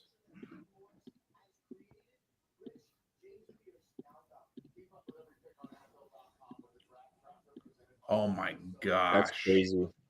That's crazy.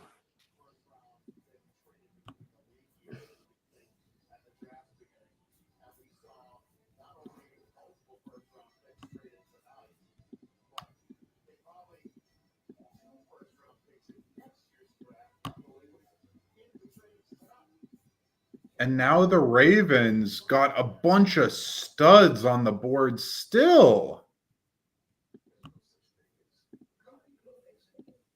The Ravens could go Imanwari, Johnson, Campbell.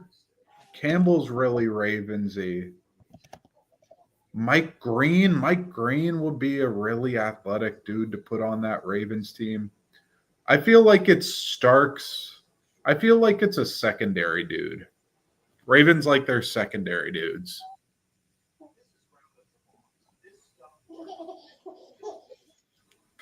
She up late. She up late, dude. Yeah, we're working on our sleep schedule. Basically, she does great, but everything happens 2 hours later than we want it to. She does great, but We're working on it. I feel like Baltimore has to take Will Johnson here. I don't know. After they took a corner last year in the first.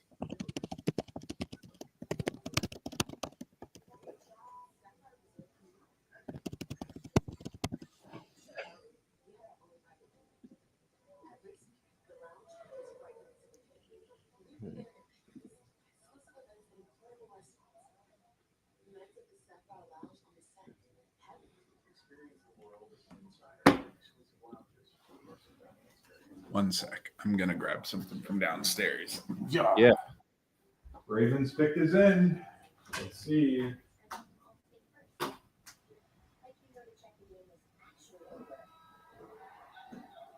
Hello? Is anyone here?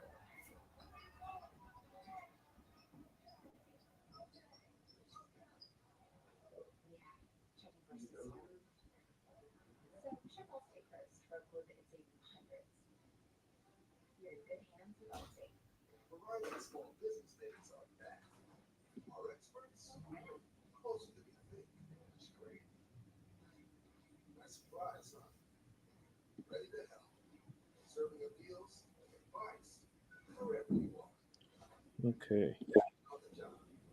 Ravens.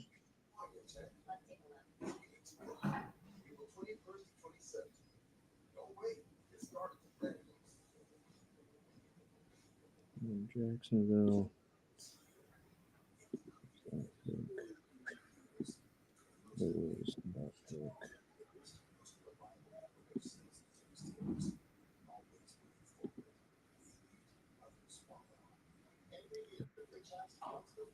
Nice. So then Jacksonville selected Travis Hunter. The Giants selected Abdul Carter. And it was Will Campbell. Then it was Mason Graham. Then Ashton Genty. And the Jets took Membo. Carolina took McMillan. New Orleans took Banks. Chicago took Colston Loveland. San Francisco. Who did San Francisco draft? Michael Williams. That's right. San Francisco took Williams. Booker went to the Cowboys. The Dolphins. Who did the Dolphins take? They got. Was it Walter Nolan? Oh, no. Kenneth Grant. That's right. Then the Colts took Warren. The Falcons took Walker. Yep. The Cardinals took Barron. They took Nolan. They took Nolan. I think. Yeah, they did. Cincinnati took Zabel. No. Yes. No. No. Seattle took Zabel. Right. Yep. Cincinnati took the edge. The Stewart. Yeah. Ravens. All right. Yep. Starks. Okay. Starks is such a Raven. That makes a lot of sense.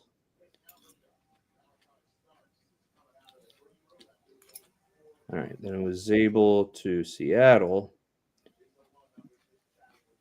Then Tampa Bay took Golden. No, they took Ibuka.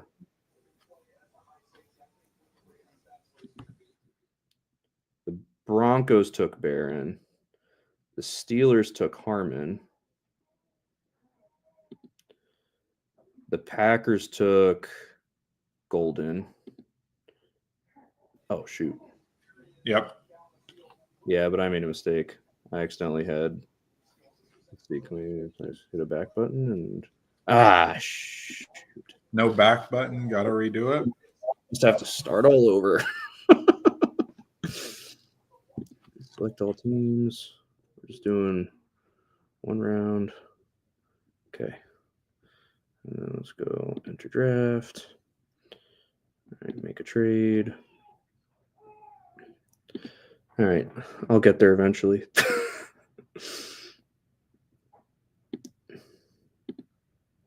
And Jacksonville, because I'm just doing the first round, I don't need to make it perfect.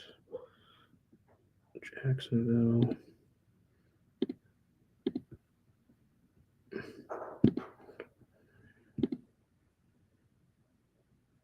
Okay. All right, and then the other trade, it was the Giants who traded up to 25. Yeah, I'll make some picks first. Okay. Oh, start draft. I will get there. I had to go to a different site. I'm pretty sure the one I was on, like, was like you only get one trade or something like that. So, all right, Ward, Hunter, Carter,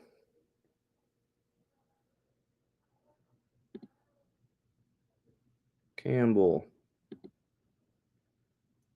Graham, Genty, Membo, McMillan, Banks, Loveland. I feel like in some ways Loveland was a reach, but also it's like you needed a tight end. And if you preferred Loveland over Warren, then like, all right, like maybe the consensus for everybody else. I guess the consensus for everybody else is Warren over Loveland, but if you like him, go get him, right? Yeah, draft him if you like him. Then Michael Williams. Then Tyler Booker, another one that I think fits that same category. A little reachy.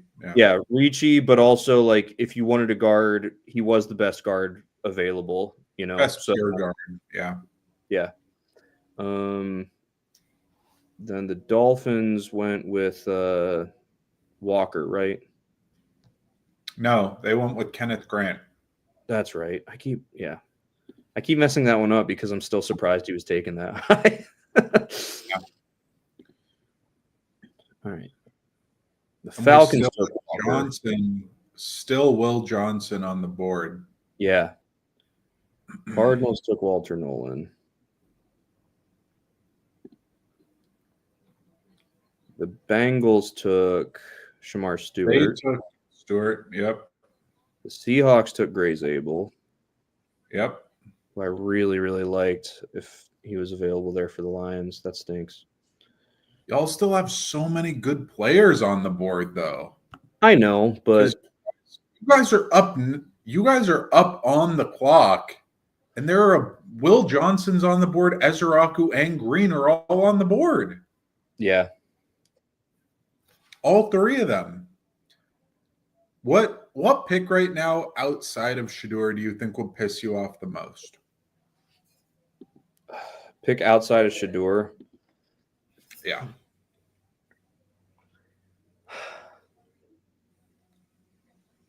I don't know. An offensive like tackle. An offensive tackle would piss me off. Simmons is still here. Yeah. All right. The Lions pick is in. Yep. They seem happy. You Of got course, everybody. Where's Campbell? There's Campbell. He's so big. He's so big, man. Oh Gosh. my goodness. I love him so much. Man. Brett, I mean, let me put it this way. Whatever Brad Holmes decides to do, like, I trust him, man. He has proven that he is trustworthy. Like, that's for sure. Yep. Let's see. I just got the notification. Raku. Please be as a Raku.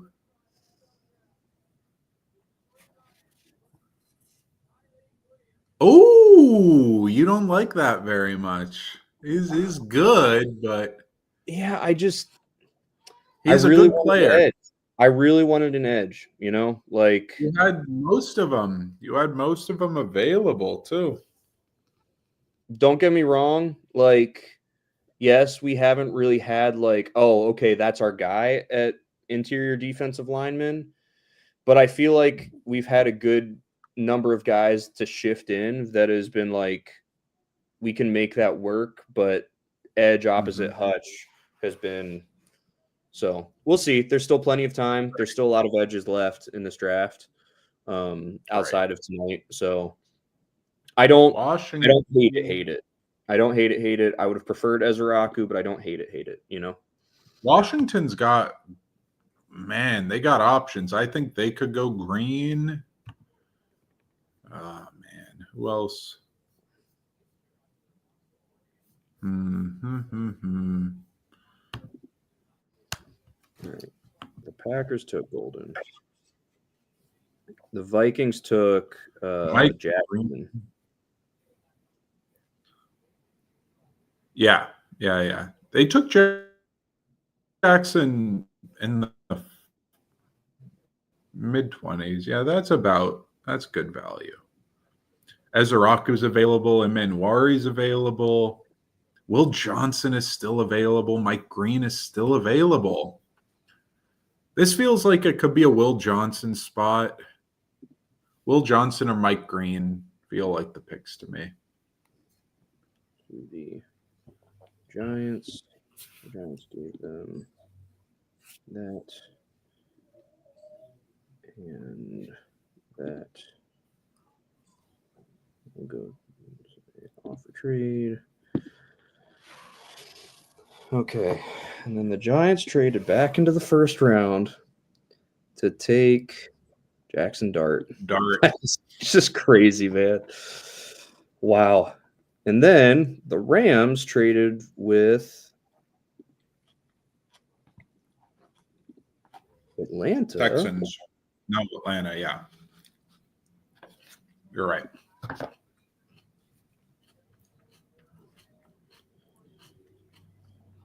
Los Angeles Rams traded with Atlanta. And it was a crazy offer. It was.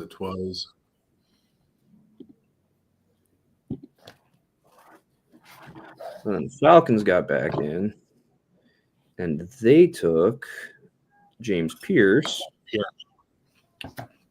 Then the Ravens took Starks. Makes a lot of sense. Lions took Williams. Lions took Tyleik Williams. Mm-hmm. Which also, you know, if you were going to go defensive tackle, I do think that he's the best defensive tackle available. 100%. Yeah. So yeah, I mean, I think it's a very, very good pick.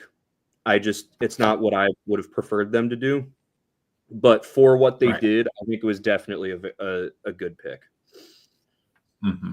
It's not like they even over Ezraku and Will Johnson on the board. Will Johnson, I'm okay with them not taking, like, because they're not changing their defense. Like, Reed Shepherd has taken over, and he's going to run a very similar, if not the same, defense that they ran under Aaron Glenn.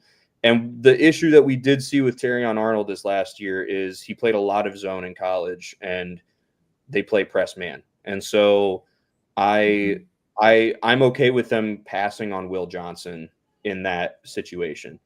That being said, I would have wanted them to take an edge. So Right. all right. And yeah, I can't blame you. All right. Washington's pick is. Yep. Okay, we're back. Somebody in the green room's happy. Who is it? Who the cameras are on? It ain't Shedeur, that's for sure. No, well, he's not even in the green room. He's at his own private party. Oh, is he? Yeah. Ah. Yeah. Oh, in Texas. Dang. They keep showing the smiling video, man. You know, that's not live, but they're talking about Tyleik Williams. So it's not like that was that long ago. You can see in the background. Yeah. He's happy, but he's happy 20 minutes ago, 15, 20 minutes ago. So I wonder what Washington did. Because remember, we talked about them and we said, listen, they have a team basically that if this was 5 years ago, it'd be like, dang, they've got a loaded roster. Because they got a lot of guys, but they're old. And we sort of said, like, anywhere that you get younger is good, right? You know, so I wonder what they did. Maybe they took Will Johnson, pair him up with Mikey Sainristil still again. I think edge or corner. So Will Johnson or Mike Green, Ezeraku, or Johnson.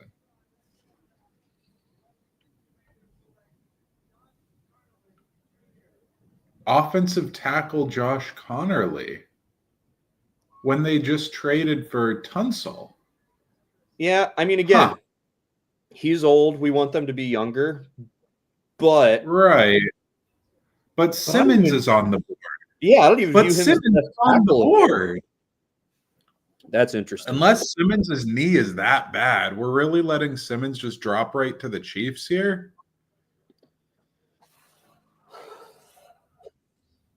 I mean, it's Buffalo's pick here, and Buffalo's not drafting Simmons. Buffalo could be a trade down spot. Someone trade up and draft Simmons right here in front of Kansas City. Please. All right. You think Will Johnson could be a KC fit? I don't think so. Okay. Maybe Buffalo takes Will Johnson. We talked about them needing help at corner. Yeah, maybe. All right. I'm going to go say goodnight to Valerie. I'll be right back. Cool. I'll be here.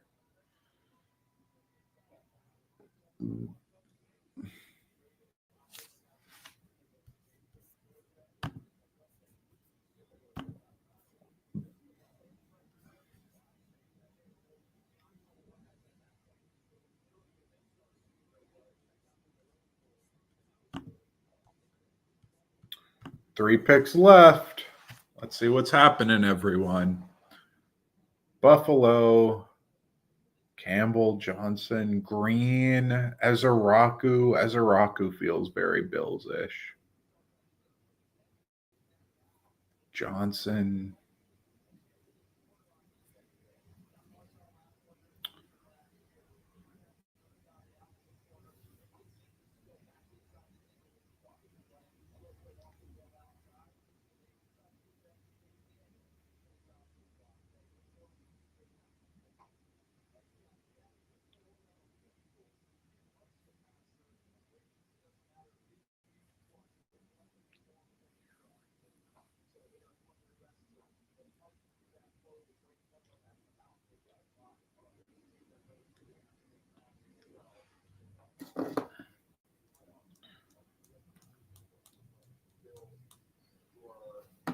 How are we feeling about this Bills pick? I'm feeling trade down and don't let Simmons fall right to the Chiefs. Because I don't think they go Simmons. Do they?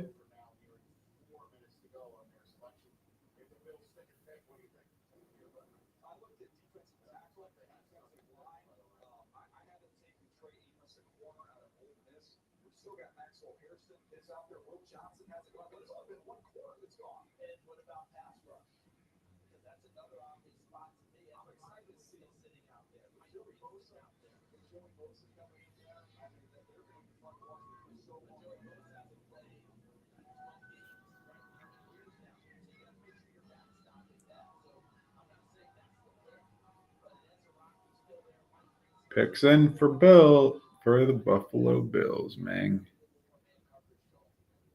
Picks in for Buffalo. They're not trading out. I really like Will Johnson here. I mean, I feel like we've been saying that for so many picks now, but especially like we really talked about corner being a big need for this team.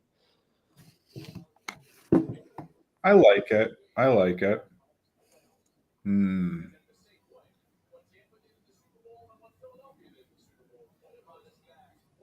Just got 3 picks left in the first, man. They've been moving. Yeah, we're in a pretty good spot.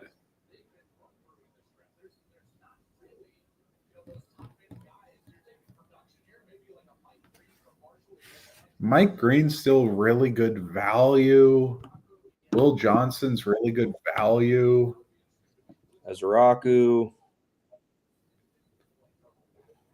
Nick Eamon-Warren still available. People were really hot about Chavon Revel, but I think that slowed down a little bit. So I'm not surprised that he's still available. Jihad Campbell. I would like Campbell here. They can plug in some linebackers, man. Yeah, outside of Milano, what do they really have there?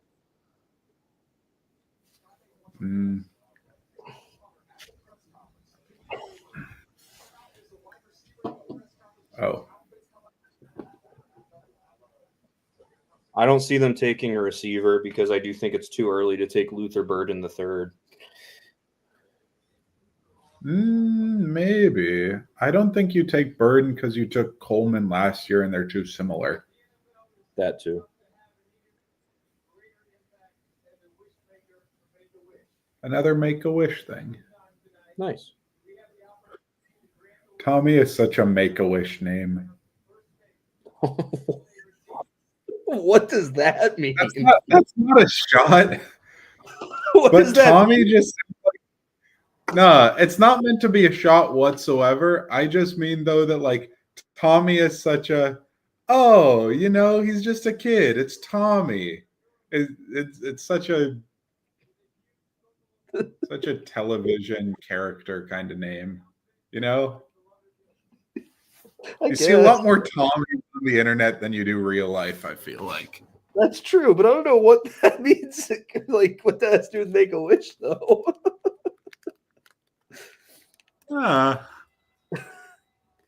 It's late. We've been doing this a while.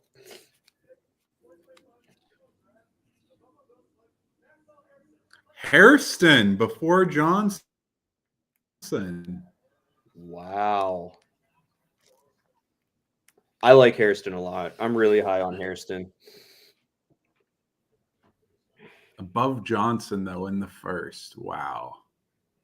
He ran a fast 40, man. Teams must be really scared of, like, a few things. Like, also, like, they must, like, Jihad Campbell's shoulder. Sure, generally the vibe. All of it. Yeah. Will Johnson's foot 40 and 40. Yeah. Mike Green off the field stuff. Crazy that a team was more willing to take James Pierce than Mike Green. Simmons' knee is obviously a concern. Yeah. But like we said earlier, Chiefs are on the clock and Simmons sitting here.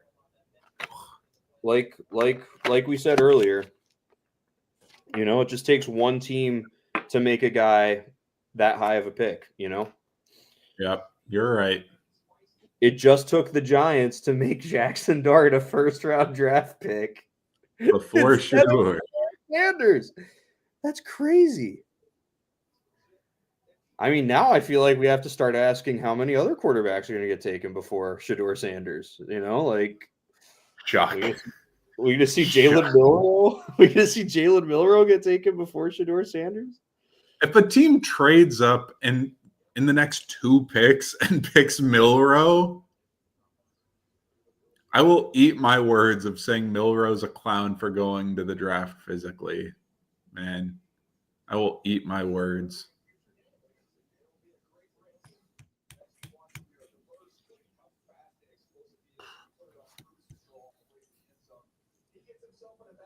No, I like Hairston a lot. I really like that pick for Buffalo. Yeah. If they are that concerned about Johnson's knee or his foot and his 40 time, like they would know better than I would, and so I'm cool with this pick. Yeah.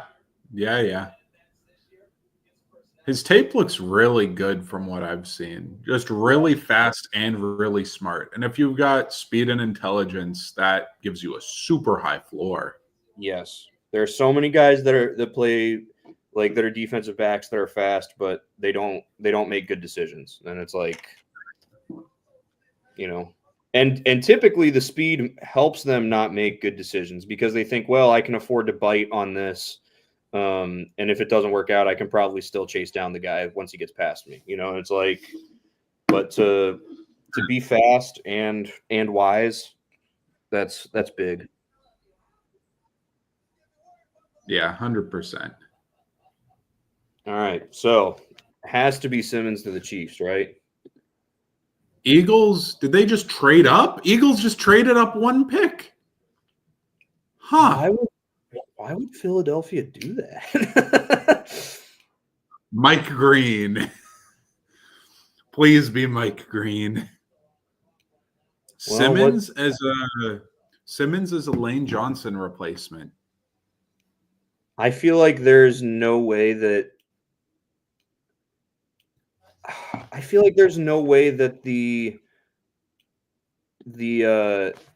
the Chiefs do that if they think that that's what they're going to do.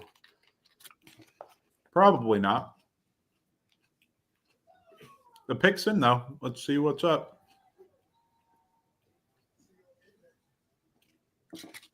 Who do you feel like the pick is? Will Johnson falling all the way to the Eagles? I feel like Mike Green before Will Johnson for them. I think Mike Green would be maybe Eamon Worry. Maybe. I don't think there's the positional value for that. Yeah, but maybe, I mean, the Eagles, I don't view the Eagles as a team that needs to worry about positional value because their roster is so good. Right. We just lost CJ Gardner-Johnson. The Eagles gave up a 5th-round pick to move up 1 spot. Why?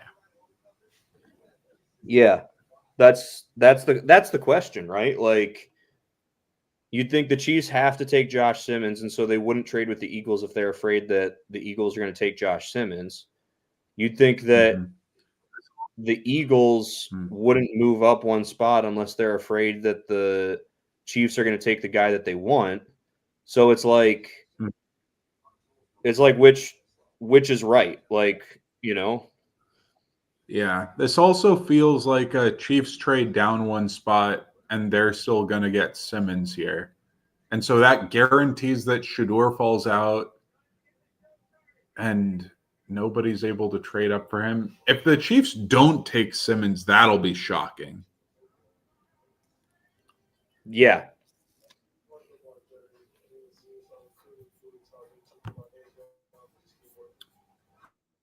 Who have the top picks right now for the 2nd round is my question. The Browns and the Giants. No. Yes, the Browns and the Giants. I forgot which trade, or which. I forgot that the Browns acquired another second round pick. Not that. Oh, except the Giants don't start, right? Because they gave that pick up to move up with the To Rams, trade right? up for Dart. Yeah. So No, they're no, it wasn't the Rams. It was the Texans. or yeah. So the Texans have the first pick of the Texans And have the the first Texans pick. are going to miss out on Simmons because of the Chiefs. Yeah, that's such a fumble, man. That is such a fumble.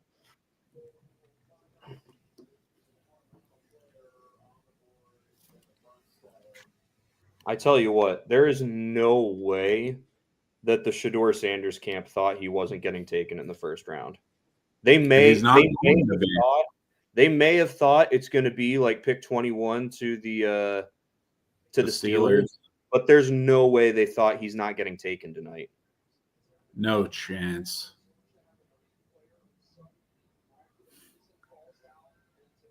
There's no Malachi Starks. There's no Michael Williams. There's no Jalen Walker. The next highest rated Georgia guy is Ratledge. No chance they're going with that. Yeah, no way. So I don't know what they're gonna do. It's going to be Mike Green, I think. Mike Green is a carbon copy of Nolan Smith. Having two of those dudes is going to be wicked if that's what they do. The Eagles pick studs, man. It's going to be Mike Green here being a stud with Nolan Smith. It's going to be such a good combo. Which again, the question has to be asked, like, why did they need to give up a 5th round pick to move up one spot to take him? Did they really think that the Chiefs were fielding calls from other teams, maybe? Like, maybe the Chiefs actually were fielding calls from other teams. But why would the Chiefs trade back if Simmons is on the board? Yeah, this is weird. Because like I said, either this trade happens because the Eagles are afraid the Chiefs are going to take whoever they want. Campbell out of Alabama, the linebacker. Why trade up, though? Huh. Oh, whoops. So that means Chiefs don't go Mike Green. They should go Simmons, and that means Green falls to the second round with Shador and Ezeraku, let alone others. And Will Johnson. Will Johnson's not going to be a first-round pick at all unless the Chiefs pick him. This doesn't make sense.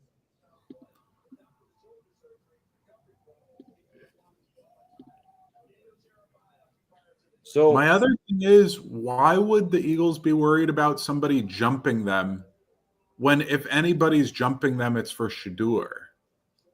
Right. So, like, either the Chiefs would have been willing to trade back one spot because they're like, we're not afraid of the Eagles taking our guy, which is probably Josh Simmons. The Eagles, though, they would only move up one spot if they're afraid someone is trying to trade up in front of us to take Jahad Campbell, which I don't think anybody was trying to do. Right. You know, like, I mean, who am I to tell Howie Roseman how to do his job, right? I mean, he's basically been the Sam Presti of the NFL, you know, but like, it's just, that's weird. That's weird to me. I don't understand. I'm fine because it's a good pick. Yeah. They burned a 5th round pick. A 5th round pick, it's fine to burn. What this also shows is that every running back not named Hampton or what's the other homie's name?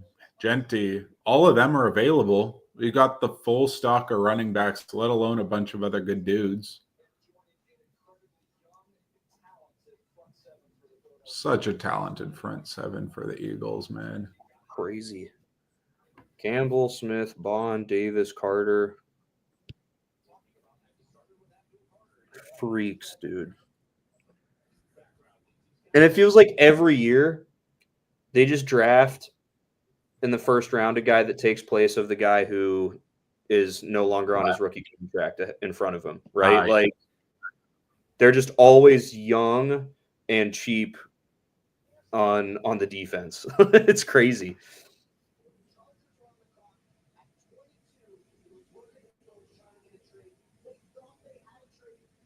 The Eagles tried to trade up to 22 with the Chargers for Campbell, apparently.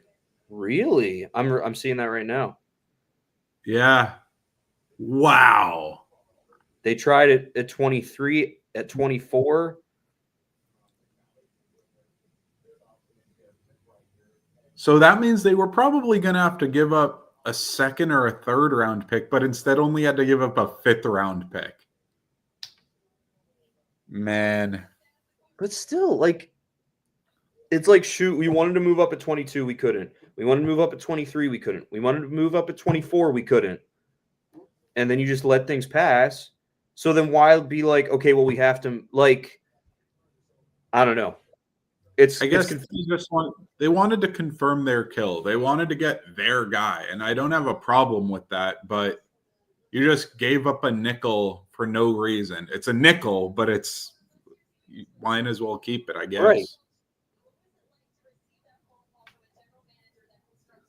I feel like that fifth round pick is way more valuable tomorrow trying to move up into the second or third round than moving up one spot within the first round to get a guy that, I mean, I don't think any of us were saying, oh, the Chiefs here, they might take Jahad Campbell, right? Like, and if they were, they weren't. Like, if they were trying to get Campbell, they wouldn't have traded the pick. Right. I understand trying to move up to 22, 23, 24 because you want to make sure you get your guy. But then he's still there. And at 31, you decide, yeah, interesting. Picks in for KC. He's from Camden, New Jersey. He probably grew up an Eagles fan. That's cool. Good for him. Yeah. And you know what? To a blue blood school. And you know what? Like, by going to the Eagles, he now has whatever time he needs for his shoulder to get healed up. You know, like they don't need him this season. He's not going to a linebacker needy team. I mean, this has to be Josh Simmons, right? This has to be Josh Simmons.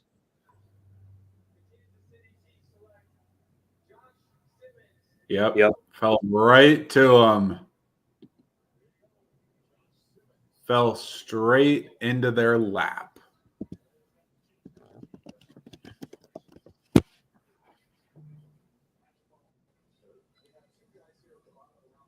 Josh Simmons going from national championship winning Ohio State to the reigning dynasty Chiefs, man.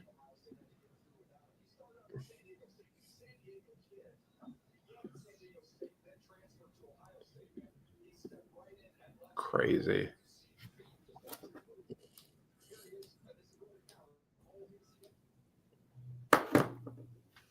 And now the Browns are on the clock with Shedeur sitting there, man.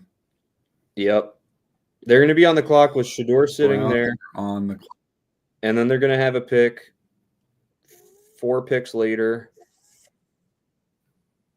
Yep. Or 3 picks later. Yep. And they took Mason Graham already. Instant reactions. All right, instant reactions. I would say my biggest winner of round 1 is Cleveland. Mm-hmm. I mean, Cleveland's trade, I think, is huge. They got Mason Graham, who, you know, I said of the top 5 guys that we were thinking, top 5 being Cam Ward, Shedeur Sanders, Travis Hunter, Mason Graham, and Abdul Carter. I said Carter and Graham are the ones that I feel like have the strongest possibility to be worthy of a top 5 pick when we look at their career and it's all said and done. So Really like that they get him. Defensive tackle is a need for them. They also got a haul for that trade. Yep. And so in terms of what they did, I would call them the biggest winner. And in terms of what the draft board looks like for them moving forward, the fact that they might be able to get Shedeur Sanders tomorrow night, and they didn't need to move back into the first round, I think is really, really big. Nick, who do you have I mean, I think it seems like we both agree with the Browns as one of the biggest winners tonight. Who else would you say is a pretty big winner? I think the other big trade that I like a lot was the trade that the Rams got next year's first, moving back with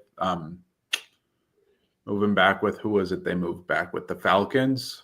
Yeah, man, I really liked that trade back. Getting a future first and you move back to 43, great value for them. I think you're moving out of a spot where the trade up was for James Pierce, who you and I both agree that seemed pretty reachy to both of us. That's sketchy. Yeah, man, really good value for the trade. I think that a lot of the teams that let the board fall to them and they picked a player that was just a really good fit for them. I think my Steelers going Harmon, I really like Harmon's fit on the Steelers. I really think he's just going to slide in like a glove, be the Cam Hayward replacement. Not that Cam Hayward needs to be replaced. He's just on the older side. Mm-hmm. I think Omarion Hampton, I really like Hampton's fit with the Chargers, man. Feels like such a Chargers pick. That run game is going to be so potent where I don't think Justin Herbert's going to be able to throw the ball much with how much they're running it with Hampton and Harris. Yeah. Starks is a Raven. I think Starks as a Raven just makes sense. Agreed. I think the Eagles and Campbell, I love the pick Eagles with Campbell, man. It just feels like Howie Roseman just working the board and winning. I just feel like he just won the board, man. Yeah, I agree. Yeah. Any big losers from the first day for you? So biggest losers, it's tough. So like I think not tough. Number one biggest loser is the Houston Texans by far. I mean, like you need help on your offensive line. CJ Stroud regressed last year, and it was because his offensive line was worse. And all signs are pointing to it being even worse next year. Josh Simmons is sitting there. You trade away your pick. You don't get that great of a return. You get a decent return, but not that great of a return. Good. It's a good return. Yeah. It's a good return. Yeah. And you don't get your offensive lineman, right? Like that just they could still. Yeah. No. They could be targeting. We don't know. They still could. I get you. Yeah. Yeah. Maybe they're thinking the Josh Simmons injury was too concerning, but we might be able to snag Josh Connerly in the second round. You know, that might have been their thinking, but thinking that way also includes like, okay, well, he needs to get to you, you know, like that's not a guarantee that he's going to be there. So I would say Houston by far biggest loser. I would say I don't want to. I think the Giants are a loser too. I think the Giants are a loser moving up to draft Dart doing that. But I find it so funny because you just called Houston a loser. They're the ones who traded the pick that became Dart. It seems like it was a lose-lose trade as far as like, why didn't both teams just not do that? Because maybe the Giants could have gotten Dart back at their pick, and the Texans could have just picked Simmons. Yeah. Yeah. On top of that, you mentioned what the Rams did is a really big win for them. What the Falcons did at first, I was like all about, right? Like they just let Jalen Walker fall to them. That seemed great. But then to give up all of that to go get a guy that there are a lot of concerns about, like Mike Green and Donovan Ezeraku did not get drafted in the first round. Personally, Mhm. I would have taken both of them before James Pierce. Yep. So that it's hard to say they're losers, right? Because they made a move and they got a guy that they wanted. As opposed to, especially in the first round of the draft, I feel like we look at losers as guys that, like, hey, someone jumped in front and swiped to the guy that you wanted, and so that didn't happen. They went and got 2 edge rushers that they like, and they filled position that we felt like was their biggest weakness. But it's just a little confusing. Mhm. Now, that was talking teams. Nick, who would you say biggest winners? And then we'll do losers, and then we'll wrap up. But biggest winners in terms of draft prospects tonight. Mm-hmm. Let me just look back at the first. As far as prospects, I think Campbell ending up with the Eagles is great for him. Yep. I think Simmons ending up with the Chiefs is great for him. I just think both of those dudes fell into perfect situations. The rich getting richer. Like, why is it these 2 teams that were in the Super Bowl just got 2 stud players fall right into their lap? I would say Besides that, as far as I think fit well, Donovan Jackson to the Vikings. I like that pick. I really like the fit, sliding right in there. A good offensive line with a great offensive scheme and players too. Mm-hmm. I think I would call Travis Hunter a winner. He still got taken second, and he went to I would consider Jacksonville a better situation than Cleveland for a couple of reasons. One, Jacksonville has a quarterback. Cleveland right now, quarterback wise, is, it seems like they'll probably take Shedeur Sanders tomorrow night. But Cleveland quarterback wise, not a great situation. Yeah. He's got Trevor Lawrence to throw to. And also Travis Hunter is now in a division that is far more competitive. He's joining a team in a division where his team can be far more competitive in that division than he would have been if he went to Cleveland. So I'd say Travis Hunter still going number 2 overall. And so still getting the payday of going number 2 overall, but going into better situation that way. I like that a lot for him. I think Jackson Dart is an obvious winner because he got taken in the first round. When Shedeur Sanders did not get taken by the Saints at pick 9, I thought we're only seeing 2 quarterbacks going off the board tonight, and I thought they would be Cam Ward and Shedeur Sanders. I thought Jackson Dart was going to have to wait for tomorrow. So the fact that he gets taken tonight, I'd call that a really big win. I think Kenneth Grant going as high as he did, that's a win for him. I would have expected that Nolan and Nolan and Harmon would have gone before he would have come off the board at the defensive tackle position. So him going 13, I think, is a win for him.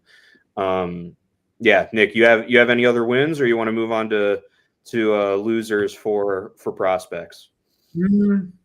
I feel like just a lot of good players. I think Harmon to my Steelers, I think, is just a perfect marriage. I think both last year there was an interview with the Steelers GM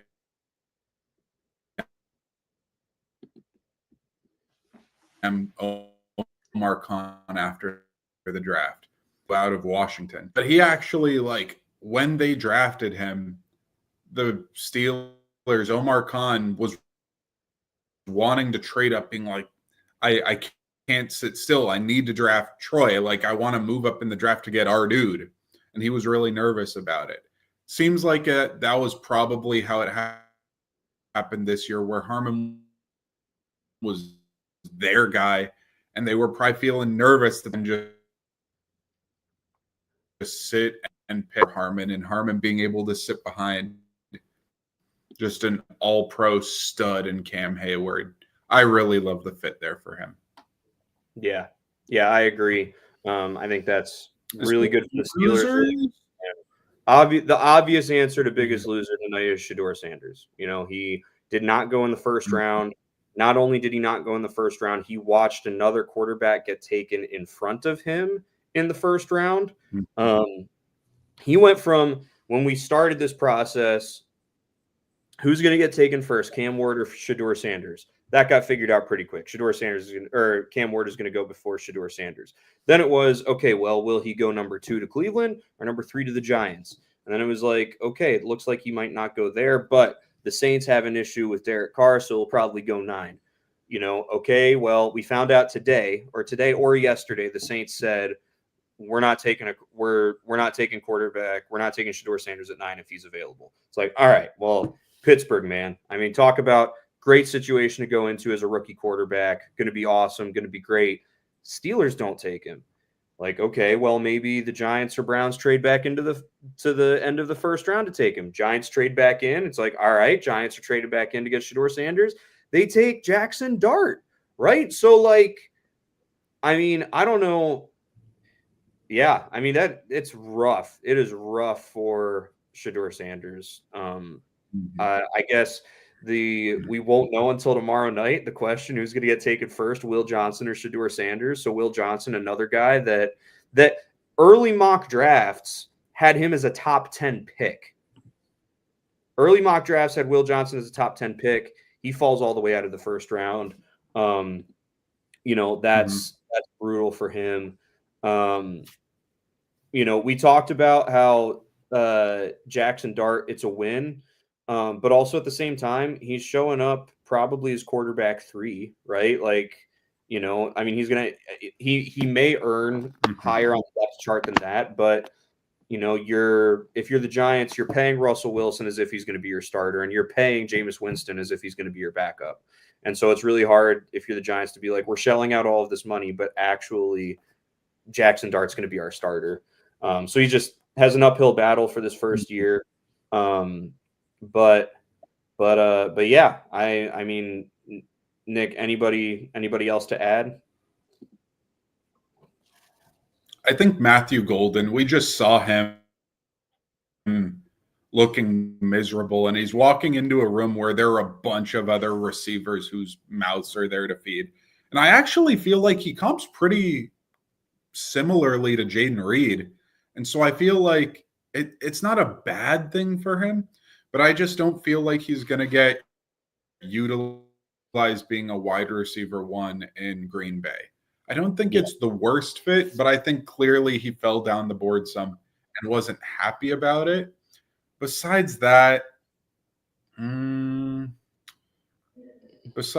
don't know that there are any other immediate losers for me. I think that the pressure on both of the edge rushers that the Falcons are taking, or that they took, I think the pressure on those dudes is going to be like, hey, you got to be great edge rushers out the box. You have to be getting pressure on the quarterback. We don't have guys in front of you. You got to start immediately. I think that's just going to be a rough situation for both of those edge rushers, especially considering the trade package it took to get one of them. Yep. Yeah. You could say Mike Green is another loser tonight, not getting taken in the first round. But yeah, I mean, that was one that it was there were too many edges that had first round grades to actually go in the first round. It's really, really the best way to put it. He sort of ended up as the one that had the short straw, he and Donovan Ezraku together. Though Ezraku was more fringe for the first round than it seemed like Mike Green was. But yeah, well, Nick, this was awesome. Definitely a good time. Yeah, it's been great. Yeah, so if we aren't in Pittsburgh together at the draft next year, I feel like this is obviously the move. Tomorrow night is going to be very, very intriguing and exciting. I wish we could do this again, but I'll be out delivering pizzas. So Nick, you and I will just be texting a little bit. But yeah, if you have been hanging out with us and watching the draft with us, we really, really appreciate it. Thank you all so much for your support. It's been fun. And yeah, have a great night. Everybody get some sleep and be ready for some fireworks tomorrow night, because I'm sure that we're going to see some.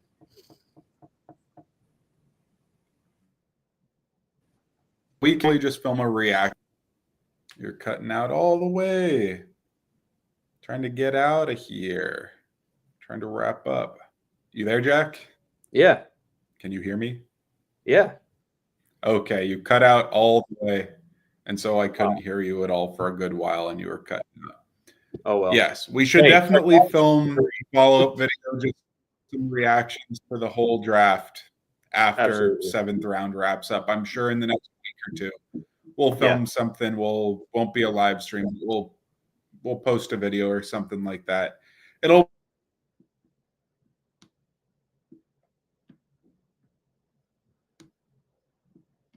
be good. I'm sure we're gonna have a lot of Cousins into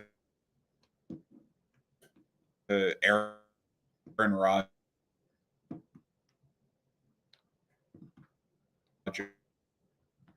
But all that we'll record a video. And pleasure to get Nate in here, giving us some comments. Mm-hmm. But yeah, it's been a pleasure, Jack. Hope you have a great night. Been awesome doing day one with you. Sweet. Peace out, y'all.